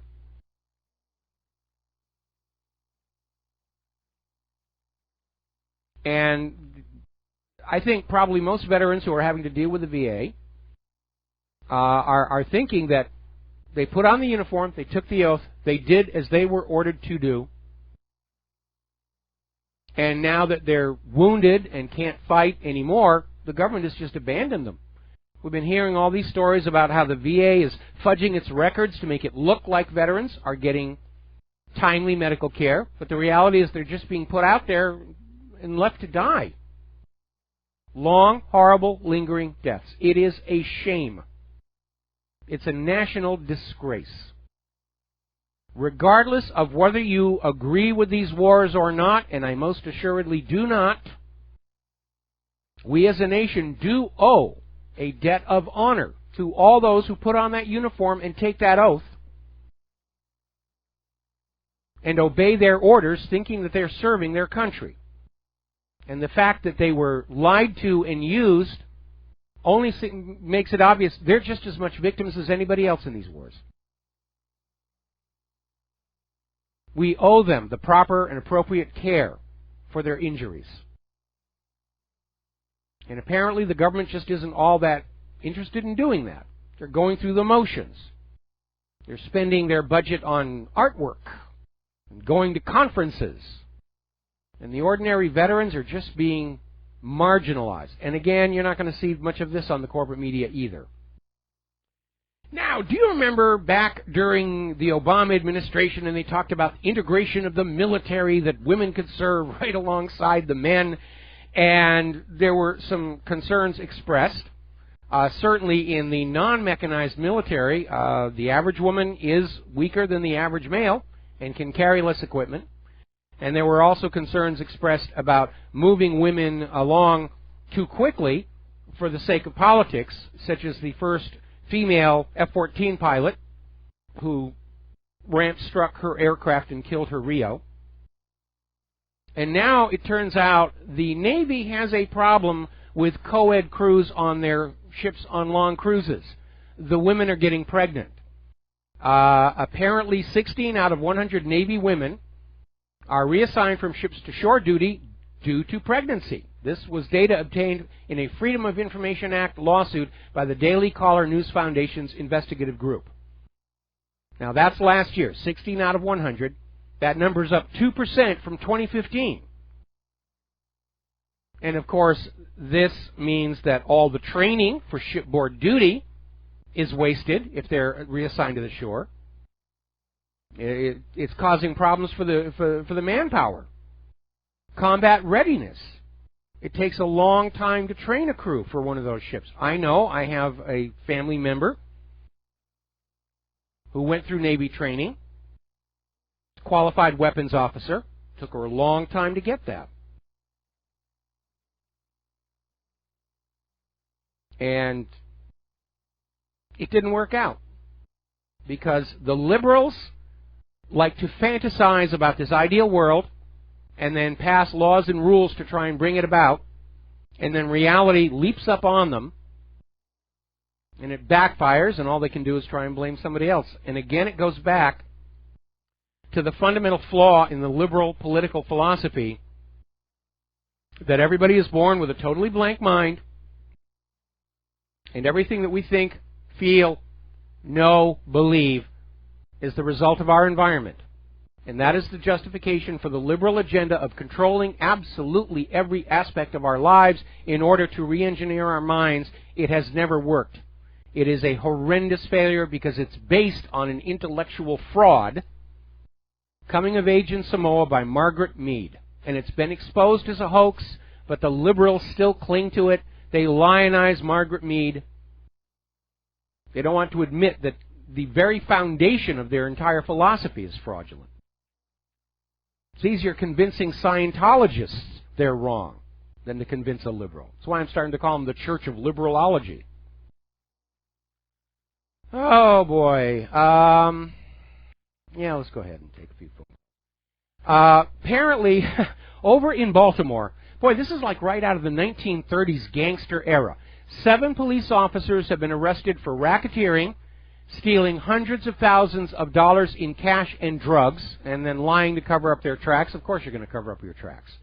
But apparently they were stealing money, property, and narcotics. They were stopping pedestrians in traffic, entering private property by pretending to have warrants or writing false affidavits to get warrants and then seizing property. Not all of it, in fact hardly any of it, was officially declared to be civil forfeiture. They just put it in their pockets. All right, let's see. Oh, do you know when you go to McDonald's and they went upscale and they got nice interiors and all the workers have got those uniforms? Do you know where those McDonald's workers' uniforms come from? They're made in U.S. slave labor camps, prison industries. That's where they're being made. And then McDonald's screams they can't afford to minimum wage for their workers. Greed is definitely not good. Not good at all. Alrighty, moving on down here. Over in Detroit, if you live in Detroit, you're under a boil water alert until at least tomorrow. They've had another problem with their water system there. We're going to take another break for commercials. When we come on back, we've got more news to talk about. And aloha, America. Welcome back to our show here. Now, this is a really bizarre story, and of course it's from California, because you know they're going crazy out there. Maybe it's all the fracking fluid in the drinking water or something. Apparently, there's this 22-year-old guy named Vinny O, who has spent $50,000 on over 100 procedures to transform himself into a genderless person. And look at a photo of the guy. He does look like he's from another world. He's had over 110 procedures to transform into a genderless being. And we're going to have to build another darn restroom out there. And we get the male and the female and the trans and the no gender and the space alien and the Loch Ness monster. It's ridiculous. All right, let's take a phone call. Joseph in California, aloha. Welcome to the show. What's on your mind? Over here, you know, the state of California, I think, is going through some very odd times in comparison to the rest of the country. You know, California... Hello? Are you there? Okay, I think we just lost him. Yeah, we just lost him. Okay. Now, let's get on to human-caused global warming. As we mentioned yesterday, there was actually a blizzard warning up on the tops of the 2 main volcanoes on the Big Island, Mauna Loa and Mauna Kea. And we even posted a link to cameras at the observatory on Mauna Kea, and it was pretty intense up there. It's snowing in paradise. And they got about 8-10 inches of snow up there. And the National Weather Service actually issued a blizzard warning saying if you're traveling up to the top of those mountains, have a winter survival kit with you. Those are a little hard to come by here in Hawaii, but good advice nonetheless. My advice would be don't go up there unless you have to. Although there is a nice ski run up there. That's kind of the cool thing. You could ski in the morning and be surfing in the afternoon. Come to Hawaii. Our beaches are supposed to be black. And apparently they're looking at more snow coming into Vancouver. They're now saying they had a colder than usual January and February up there. Over in Europe, the snow is very good on the resorts. The French Alps are looking good. They got significant snowfall, which is going to be continuing through the weekend. And as a matter of fact, on the Alps and the Dolomites, they got 50 centimeters of fresh snow up there, and that's good for the ski resorts there. Remember way back in March of 2000, the banner headlines, snowfalls are now a thing of the past. Wrong. They had record snows blanketing Iceland. The Weather Channel is claiming spring is going to be arriving early, and then we get a hard freeze on the southeastern United States. The polar vortex is coming back in. We're not out of this one yet. We'll be right back after station identification. And aloha, America. Welcome back to our show. Hour number 3. The phone lines are open, 800-313-9443, and we're going to go ahead and take a call from Mark in North Carolina. Aloha. Welcome to the show. What's on your mind? How you doing, Mike? I'm doing fine. Mike, hello? Yes, you're on the air. Hear me? I hear you. Okay, good. Mike, I think that what we need to do is what Trump needs to do.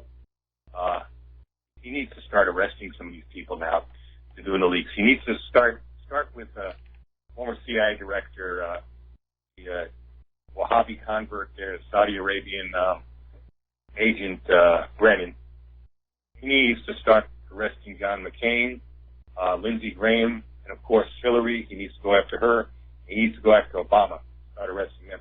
These are the people, and there's more. These are the people that are not only undermining his campaign, but they're selling out this country. They're trying to bring this country down. They're globalists. I don't know that they're trying to bring the country down because they all want to run the country and pillage it and loot it. But I think they're going to bring the country down if they keep on behaving like this. Mm-hmm. Well, they're in cahoots with the rest of the globalists. And everything is, by the way, is connected. What you're seeing, what they're trying to do in France to Marine Le Pen. This stuff is all connected. People talk about Russia. Russia, I mean, we should be forming an alliance with Russia and look at the EU as an enemy. The EU is like the Soviet Union on steroids. At least the Soviet Union tried to do what they tried. I don't know if they did a very good job, but they for the most part, tried to work for their people, not to destroy not to purposely destroy Russia. The European Union is purposely trying to destroy Europe by flooding it with so-called immigrants. Yes. By basically bringing the whole place down, and it all goes hand in hand. And I think Trump has got to understand this, and he's got to start really. He's got to ramp it up. Now, I agree. Right now, he's playing a defensive game, and as long as he stays defensive, they're going to rope-a-dope him. He does need to break out and get ahead of this thing, and he needs to act decisively against these White House leakers. And I'm almost picturing Donald Trump as not yet really in his heart of hearts believing he's the President of the United States. Now, he certainly came across as presidential in his speech before the Congress, but I think he needs to start exploring just what his authority is as the president. Now, we don't want a president who's acting outside the law, but we do want a president who's going to start holding the rest of the establishment to the letter of the law. And like I said, you could knock down a huge part of this immigration nonsense by just enforcing the laws we have right now. Yeah, and one of the things, there's reasons what they're doing is attacking first Flynn and now Sessions. There's reasons behind it. Flynn knew where all the bodies were buried. He knew about the smuggling. He knows about the smuggling of arms to the terrorists in Syria and Libya. And he knows that what happened to Ukraine was wrong. That the George Soros people were behind it. And as far as Sessions goes, Sessions is, he knows we need to secure these borders, and he knows we need to get these illegal aliens out. More than that, the issue with Sessions is Sessions would have no reservation about further investigation into Hillary's email server and whether she was selling secrets to foreign interests. in exchange for donations to her so-called Right. charitable foundation. And that has got everybody scared because, according to this anonymous FBI source, everybody at the upper levels of Washington, D.C. were using that Clinton Foundation as a tax shelter and money laundry. And, of course, anybody connected with that cocaine running back in Arkansas, that goes right to the CIA itself. And that's why they're all afraid. Because even if it's the CIA, they're not immune from the law that says you're going to go to jail if you're smuggling cocaine into this country. Absolutely, and Brennan is one of the first ones that should go to jail. Now, as far as he also needs to investigate the Bushes. Now, as far as Sessions goes, he should just ignore this stuff. He shouldn't even have that press conference, and he shouldn't recuse himself from say campaign-related investigation. He shouldn't recuse himself from anything. He should just ignore these people and go and be like a pit bull and go after Hillary, go after Obama. I agree. I agree. Trump needs to go on the offensive now and not just sit there and let people lob these smear tactics at him. Trump's got to go on the offensive, and he's got to start saying, we're going to reopen the investigation into the email server. We're going to reopen the investigation into the murder of Vince Foster. We're going to reopen the investigation into the pay for play and the Clinton Foundation. He's got to start getting the gun a little smuggling. And the gun running to the ISIS and Al Qaeda out of Hillary's State Department. And let's not forget Fast and Furious before that, where Holder, who's big mouth, I see Holder's starting to get the, and what really gets me is a guy like Darrell Issa, whatever his name is, a congressman, California, Republican. He refused to put Holder in jail for contempt when Holder was held in contempt. He refused to put him in contempt. They never had a special prosecutor, and now this clown is actually asking for a special prosecutor with this not Russian nonsense, and that's all it is. It's total nonsense.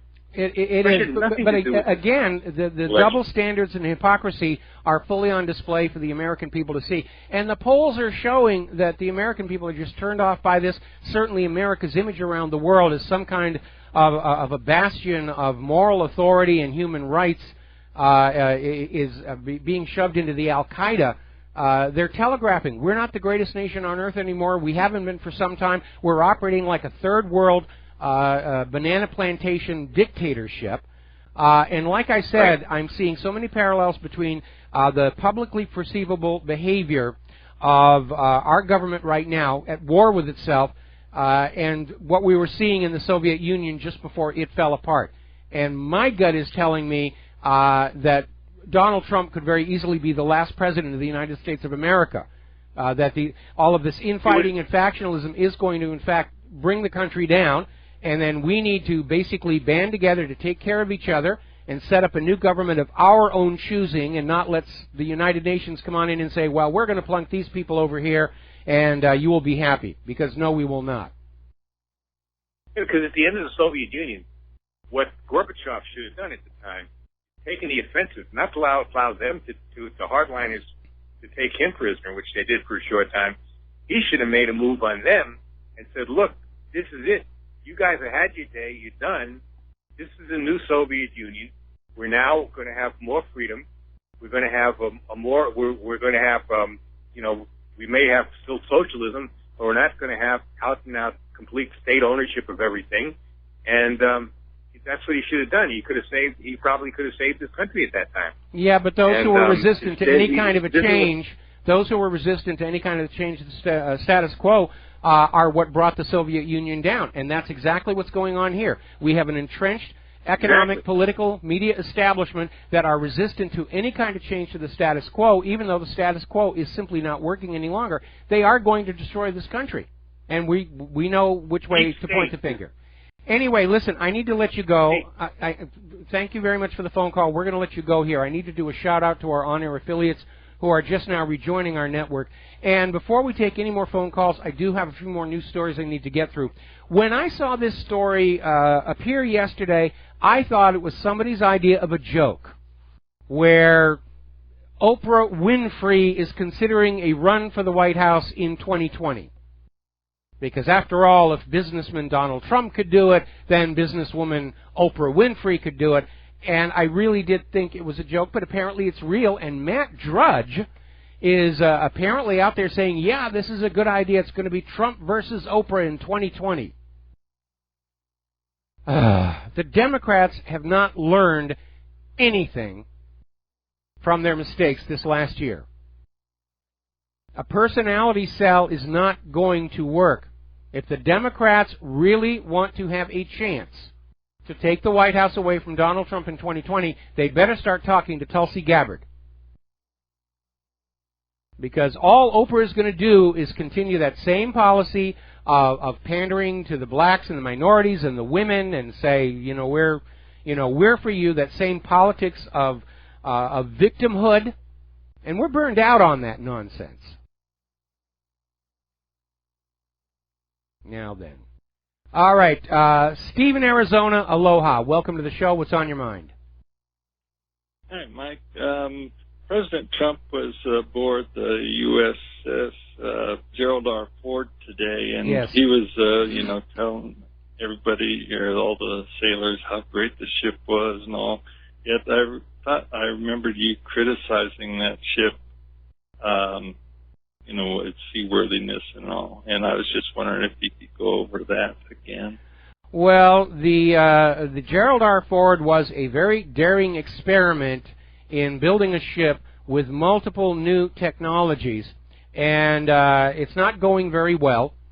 And apparently, Pentagon experts are saying it might not ever really be useful in actual combat, but it looks very impressive, and Donald Trump either may not be aware of the craft's shortcomings, or he may think that that's something that the general public is unaware of, and he's trying to build up pride in the military.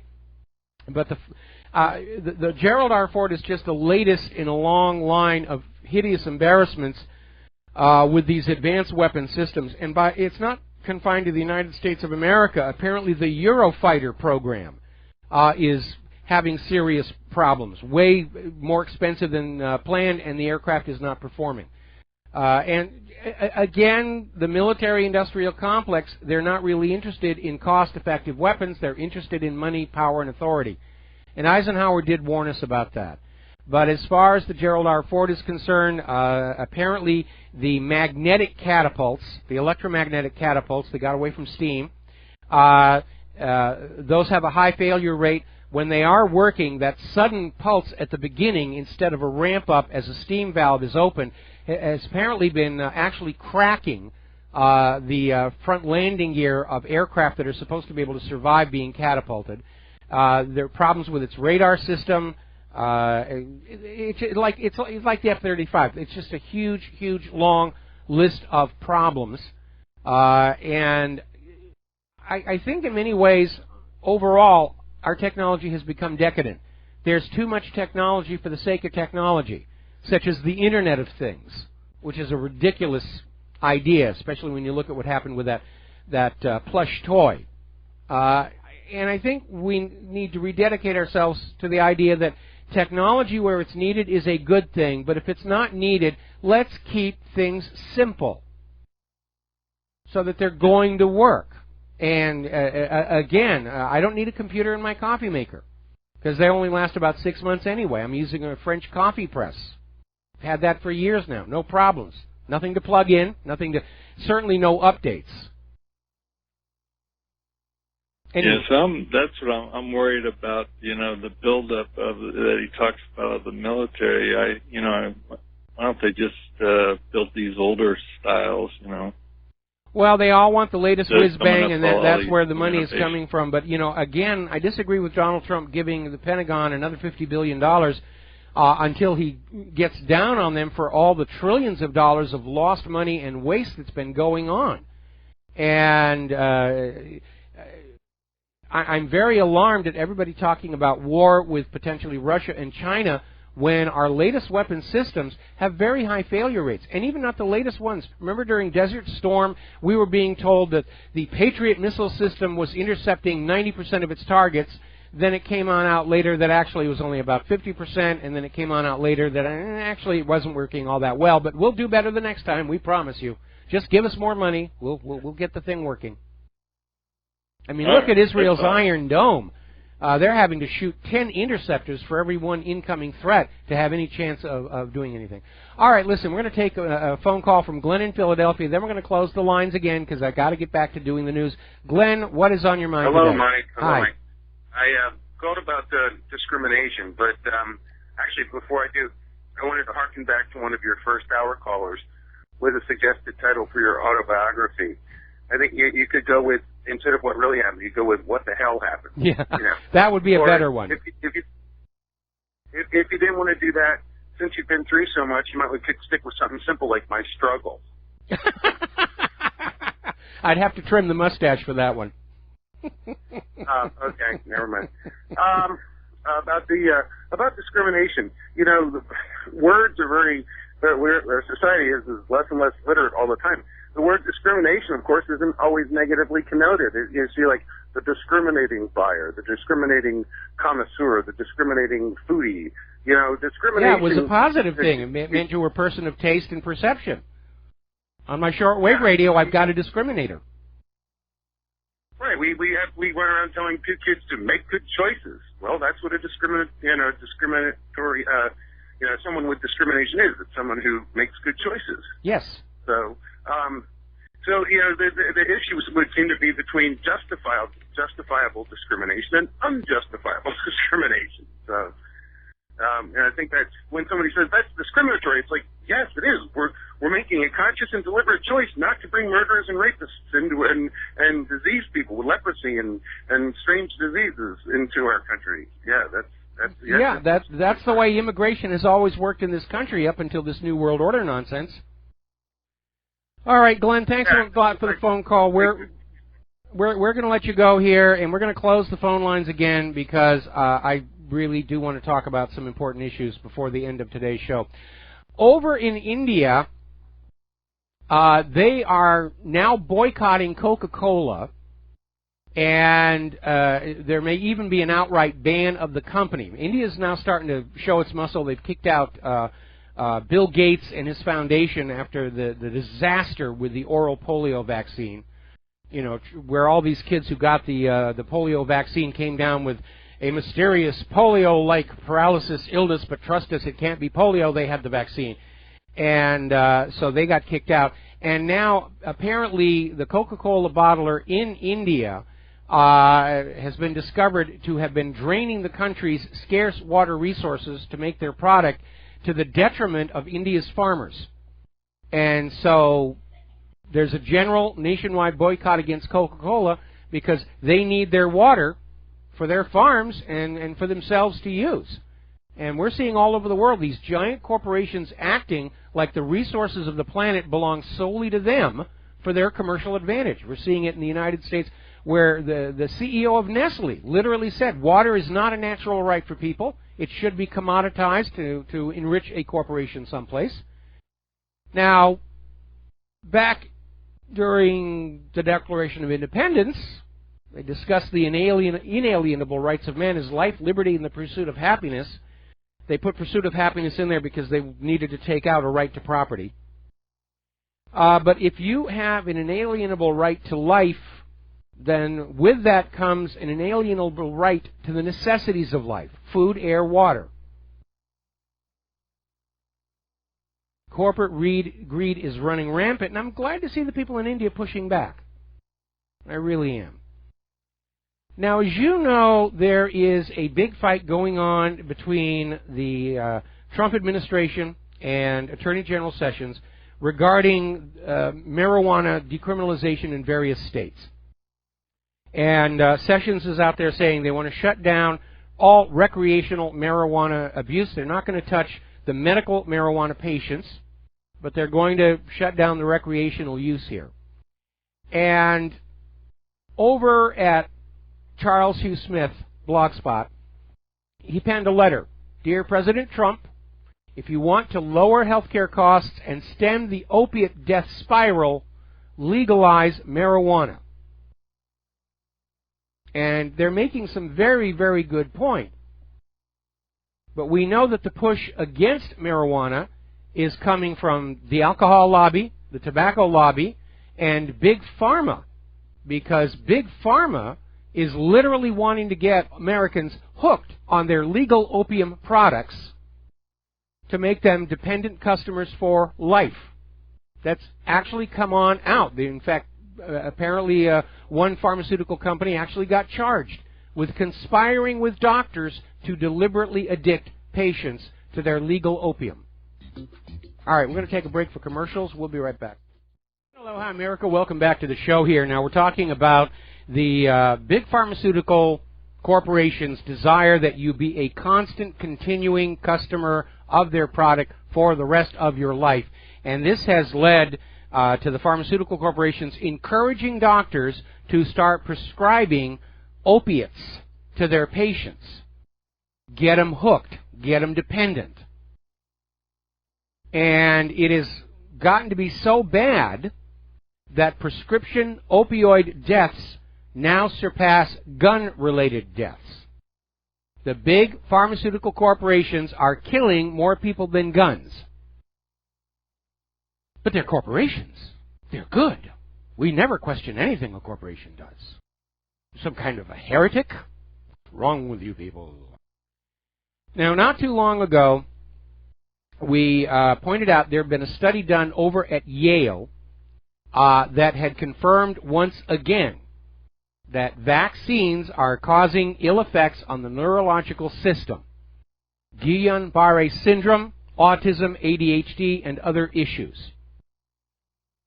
And this study from Pennsylvania State and Yale University shows there's an association between inoculation and the onset of disorders such as anorexia nervosa, obsessive-compulsive disorder, and anxiety disorders. They're messing around with the brains with this stuff. And, of course, the big pharmaceutical industry is already on the warpath against this study, just like they were on the warpath against that French study that showed that rats fed GMO corn and glyphosate developed monstrous tumors, starting just 1 month after Monsanto ended their own rat trials to declare the products perfectly safe here. So, with that as our background, we have another story coming out of Natural News today, pointing out that mercury in vaccines may be as much as 50 times more toxic to the brain than mercury in fish. Remember a while back there was this big thing about, oh, we're finding mercury accumulating in tuna, and oh, it was a terrible thing. And some tuna companies lost a lot of business. Some gained by promising mercury-free tuna. But there was a big stink about that. But when you talk about mercury in vaccines that's being injected directly into your body and not going through the digestive tract, not a word. Because pharmaceutical corporations have huge, huge advertising budgets, and the corporate media just gobble up that money and look the other way.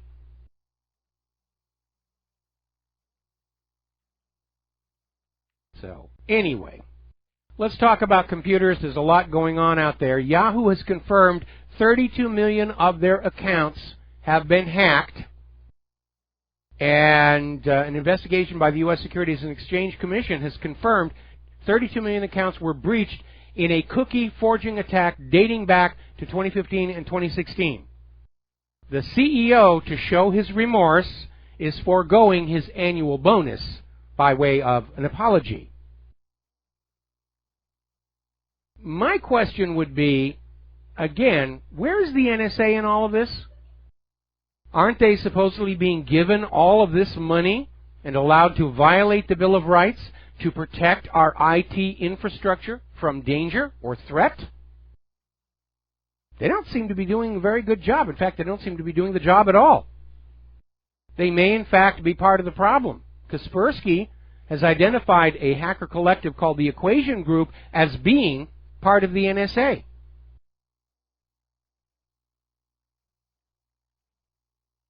Now, apparently, there has been a serious problem with a company called Aptos, which is the back-end provider for a lot of online stores. And apparently, shoppers of these online stores had their bank card numbers and addresses stolen by a malware infection at Aptos itself. It wasn't with the online store, it was the back-end processor. And apparently this was going on from February through December of last year. And suspicions are that Aptos knew something was going on, but didn't really do anything about it until customers started complaining. The retailers who had those online stores started complaining to Aptos something was going on. There was a huge amount of fraud with stolen credentials here. All right, we're going to take another break for commercials. Back with more about computers after these few words. And aloha, America. Welcome back to the show. We're talking about computers and security and this growing obsession with the Internet of Things, where everything you own is on the Internet, I think has gone way too far. It's certainly looking at the track record of security issues. We're at a point right now where everything that you put onto the Internet becomes usable for nefarious activity.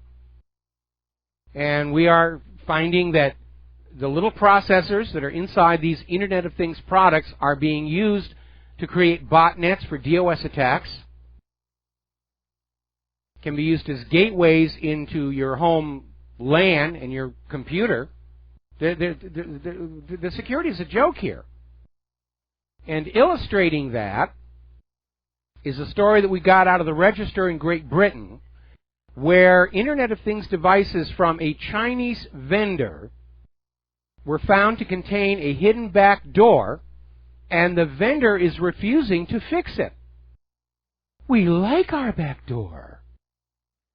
And apparently the back door was discovered in almost every single device produced by voice over IP specialist DoubleTech, DBLTEK, and appears to have been deliberately built in for use by the manufacturer.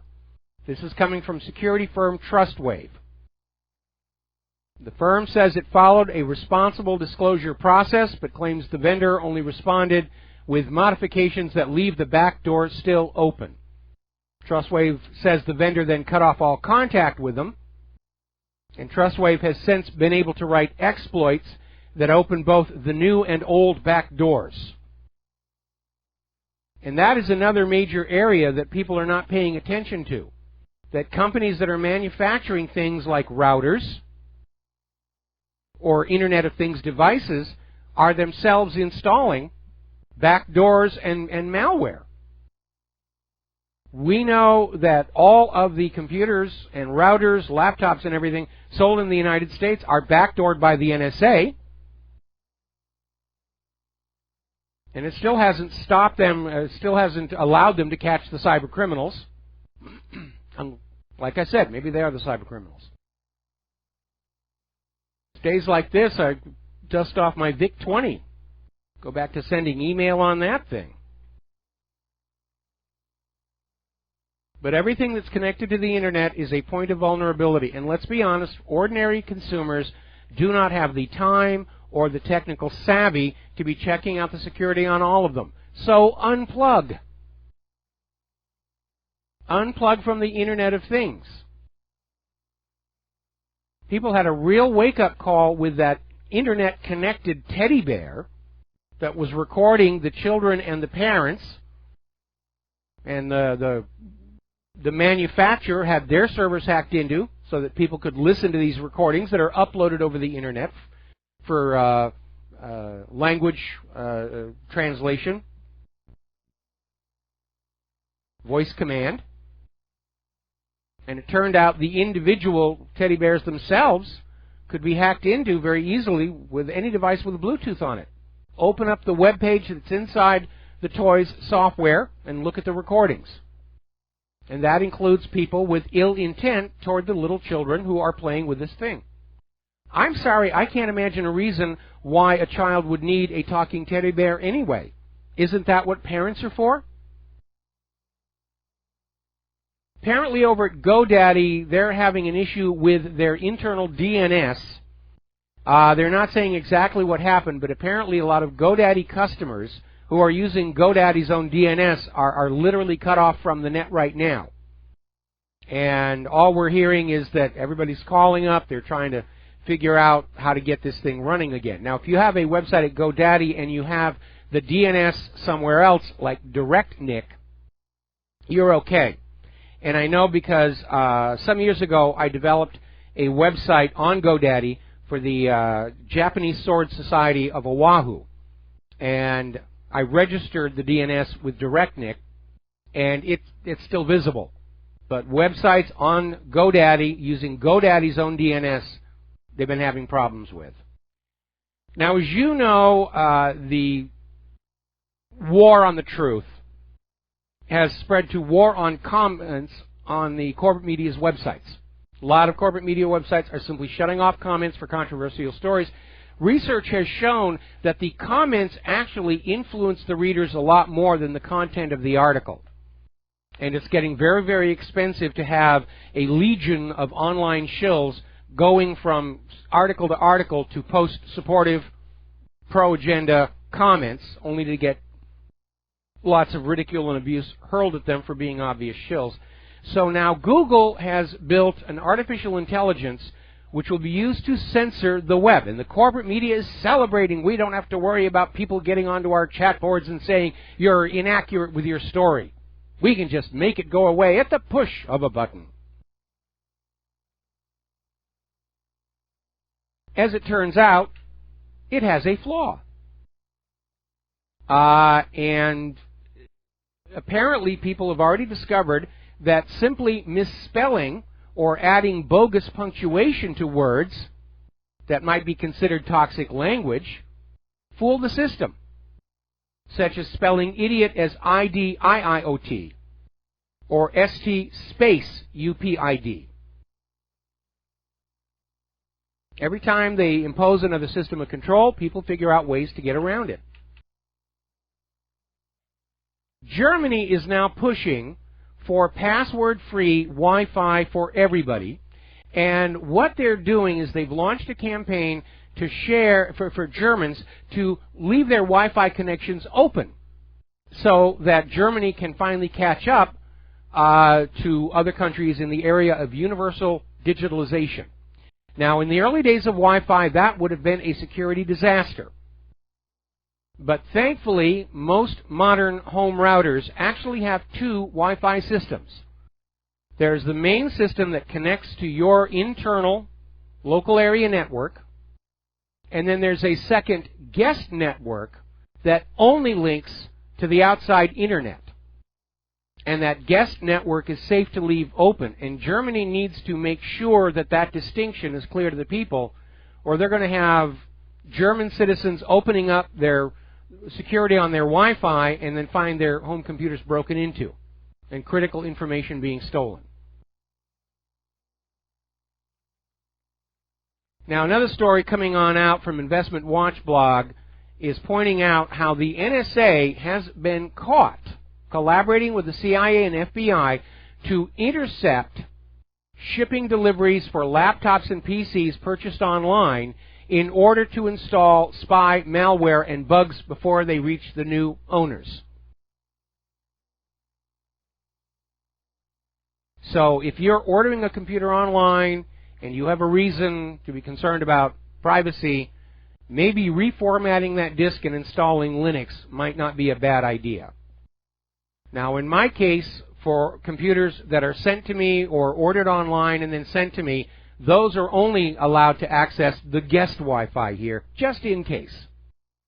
Just in case. Of course, it's not like the NSA needs to spy on me. Everything I'm thinking is out there on the website and on this radio show, but it's the way they like to play.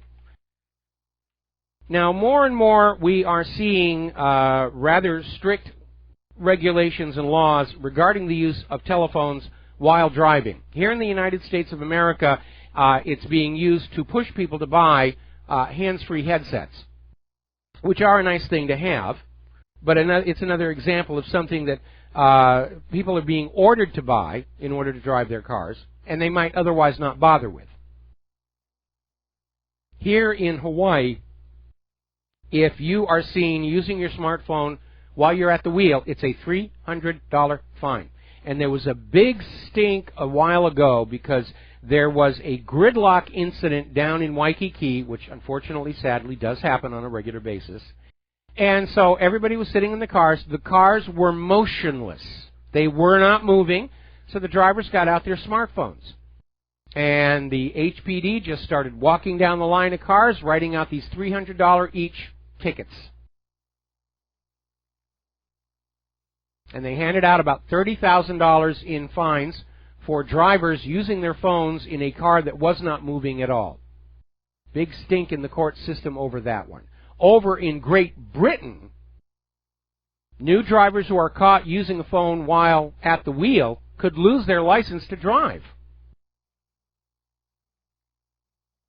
That's getting a little bit out there. And I understand being distracted while driving is a bad thing, which is why when Claire and I finally do get a newer car, we are not getting one with that big fancy computerized dashboard with all the access to the internet and everything. I just want a car, turn the key, turn the steering wheel, step on the gas, get what you're going to go, hit the brakes and you stop, and that's it. I don't want all the fancy gimcrackery in there because we've seen a lot of accidents. People are fussing with their little console display and they get into an accident. In fact, there's even a commercial that's poking fun at that right now. The guy who's Mayhem. I forget the insurance company. All right, we're going to go ahead and grab ourselves a phone call from Antonio in Alabama. Aloha. Welcome to the show. What's on your mind? Hey, Mr. Rivero. Thank you for taking my call. I wanted to report I was trying to access some pages on the Kitco website here recently as far as, you know, precious metal quotes and stuff like that. And the DNS servers that I was using were having some issues. They didn't want to resolve some of the pages on that website. And so I did a little research and logged into my router and noted that I was, in fact, using Google DNS servers. I don't know if this topic has come up, but if anybody's using Google DNS servers, I think that may be another mechanism they're trying to use to try to censor, you know, what kind of content's available. Would not put it past them at all. Would not put it past them at all. I would strongly recommend people use OpenDNS or the DNS provided by their local ISP because I agree with you. We shouldn't trust that Google's DNS is not also being used as a tool of censorship. Absolutely, absolutely. I wanted to also comment. Let me ask you a question before you move forward. I want to ask you a question. When was it you were trying to get into Kitco? This has been less than weeks. I would say within the last maybe 5 days. I would say. Okay, well, do bear in Kitco Silver specifically. Do bear in mind that Amazon Web Services had a major outage earlier in the week, and a lot of websites were affected by it, and you need to go back in and try and get to those Kitco pages now to see if the problem still persists. Then it's maybe a DNS issue, but if the pages are reachable, then it was Amazon Web Service. Isn't it amazing how the quality of our Internet in the United States is in serious, serious decline? I would move to say this was before that particular incident, at least 2 or 3 days before I heard any reporting on that. Okay. I did, in fact, change the DNS servers that I was using, and then I was, again, able to access those pages. Okay, well, that definitely makes the case that Google was trying to block Kitco or was accidentally blocking Kitco. I can't imagine why Google would be interfering with Kitco unless they're at the behest of their bankers. But if Google's going to start playing games with Google DNS, I'm sure they've got a lot of other much more important targets they're going to be going after. Yeah, I mean, I would advise anybody that's using their DNS servers to definitely drop those. I'm in agreement with you. In fact, I think I am using free DNS servers at this point. So yeah, that's definitely something to look at. And I remember reading a lot of articles that were suggesting to use those servers in the past, you know, several years back. Mm-hmm. And you know, so if anybody still was using that method to try to get around some DNS issues, that's probably not plausible at this point. Well, you know, my website is configured so you can access it directly with the IP, and if you're knowledgeable about your system's hosts files, you can actually create a list of domains and IPs on your own computer that will be searched before it tries to go out to DNS, and that's actually going to make the pages come up even a little bit faster. Yes, sir, very much so. Okay? All right. All right, thanks an awful lot for the phone call. We're going to let you go here. Now then, about a month ago, there was a big stink where 3 IT workers in Congress were dismissed from their jobs on suspicion that they had improperly accessed computers without the appropriate clearances and permissions. And while they were let go from their duties, apparently they were still technically employed and receiving their paychecks up until today. And apparently the reason for the long delay for the dismissal was because they were Muslim Americans. And they didn't want to appear that we're discriminating against Muslim Americans. No, they were criminals. Or they were spies, or they were merely incompetent. And we don't need any of that inside our government. Over in Oklahoma, the U.S. Geological Survey has come up with a new quake risk map for the entire nation, and they have declared that Oklahoma's risk of a man-made quake now equals San Francisco's risks from a natural earthquake due to the fracking. Now, California has a very strict earthquake-compliant building code. I don't think Oklahoma's buildings are built to withstand a significant quake. But at this point, it is unavoidable that fracking is causing serious problems. And I don't think we should have the fracking wells getting too much closer to that New Madrid fault, which is the location of the biggest earthquake in U.S. history. Everybody thinks the quakes are all out in California, but they had a whopper there on the New Madrid fault. It was so strong it actually temporarily reversed the flow of the Mississippi River. So that was a big one. Fortunately, back then, hardly anybody was living there, but it was a major, major quake. And now Oklahoma, they're getting quakes. They didn't get them before, but ever since the fracking boom, they're getting them now. All right, we're coming up here on another commercial break. We're going to be back here with the last segment of our program today. We're going to be talking about Lockheed wants to put a space station in orbit around Mars, and apparently some shocking or surprising fossil and archaeological finds. We'll be right back. Hi, America. Welcome back to our show. Last segment of our program today here. And Lockheed Martin is proposing a new project for Trump's revitalization of our space program. And their ambition is to put a space station in orbit around Mars. The Mars Base Camp is what they're calling it. And it would be staffed by 6 astronauts, and they're planning to do this in 2028, and figure that is the necessary step before landing on Mars itself. And they're using as part of their sales pitch the fact that we orbited the moon before we actually soft landed on it, which is true, but only by a matter of a couple of months. I disagree with Lockheed. We're not talking about the moon just a couple of days away. We're talking about Mars and a very long supply chain. And to me, it's like Columbus sailing all the way across the Atlantic Ocean and then parking his ships off the coast of the New World and never going onto the beach until another ship shows up later on. It doesn't really make a lot of sense to me. I think when you're talking about those kinds of distances and that kind of risk out there that far from home, I think a manned Mars expedition ought to just go on out, do the job, and come on back. So we'll see what happens with this project. I'm certainly in favor of more space stations here around Earth. A lot of good work being done up there. Now then, interesting story coming out of the journal Nature.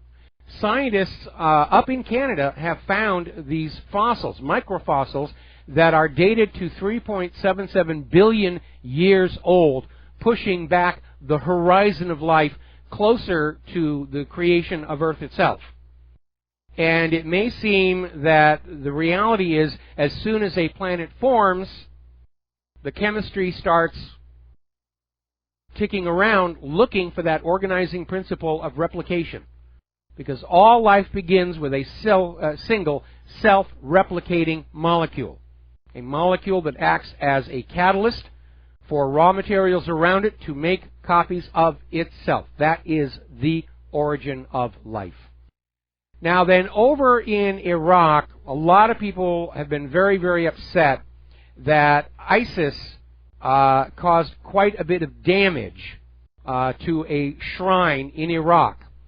And archaeologists who are over there starting to put it back together have made a surprise discovery that the shrine had been built over a previously unknown Assyrian palace from 600 BC. So, fortuitous or not, they found another ancient ruin inside Iraq. And that's kind of wonderful. Finally, a very tragic story. There's been another case of religious parents who refused to take their son to the hospital. The son died. The parents went to church praying that God was going to resurrect him. And the parents have now been found guilty of first-degree murder. All right, we're going to head on out here. We got stuff to do this afternoon, and we'll be back tomorrow, Friday, with the lovely Lady Claire here on the Republic Broadcasting Network. Until then, stay informed, stay skeptical, make good choices, share what you know with everybody that you know. We'll be back tomorrow. Aloha, America.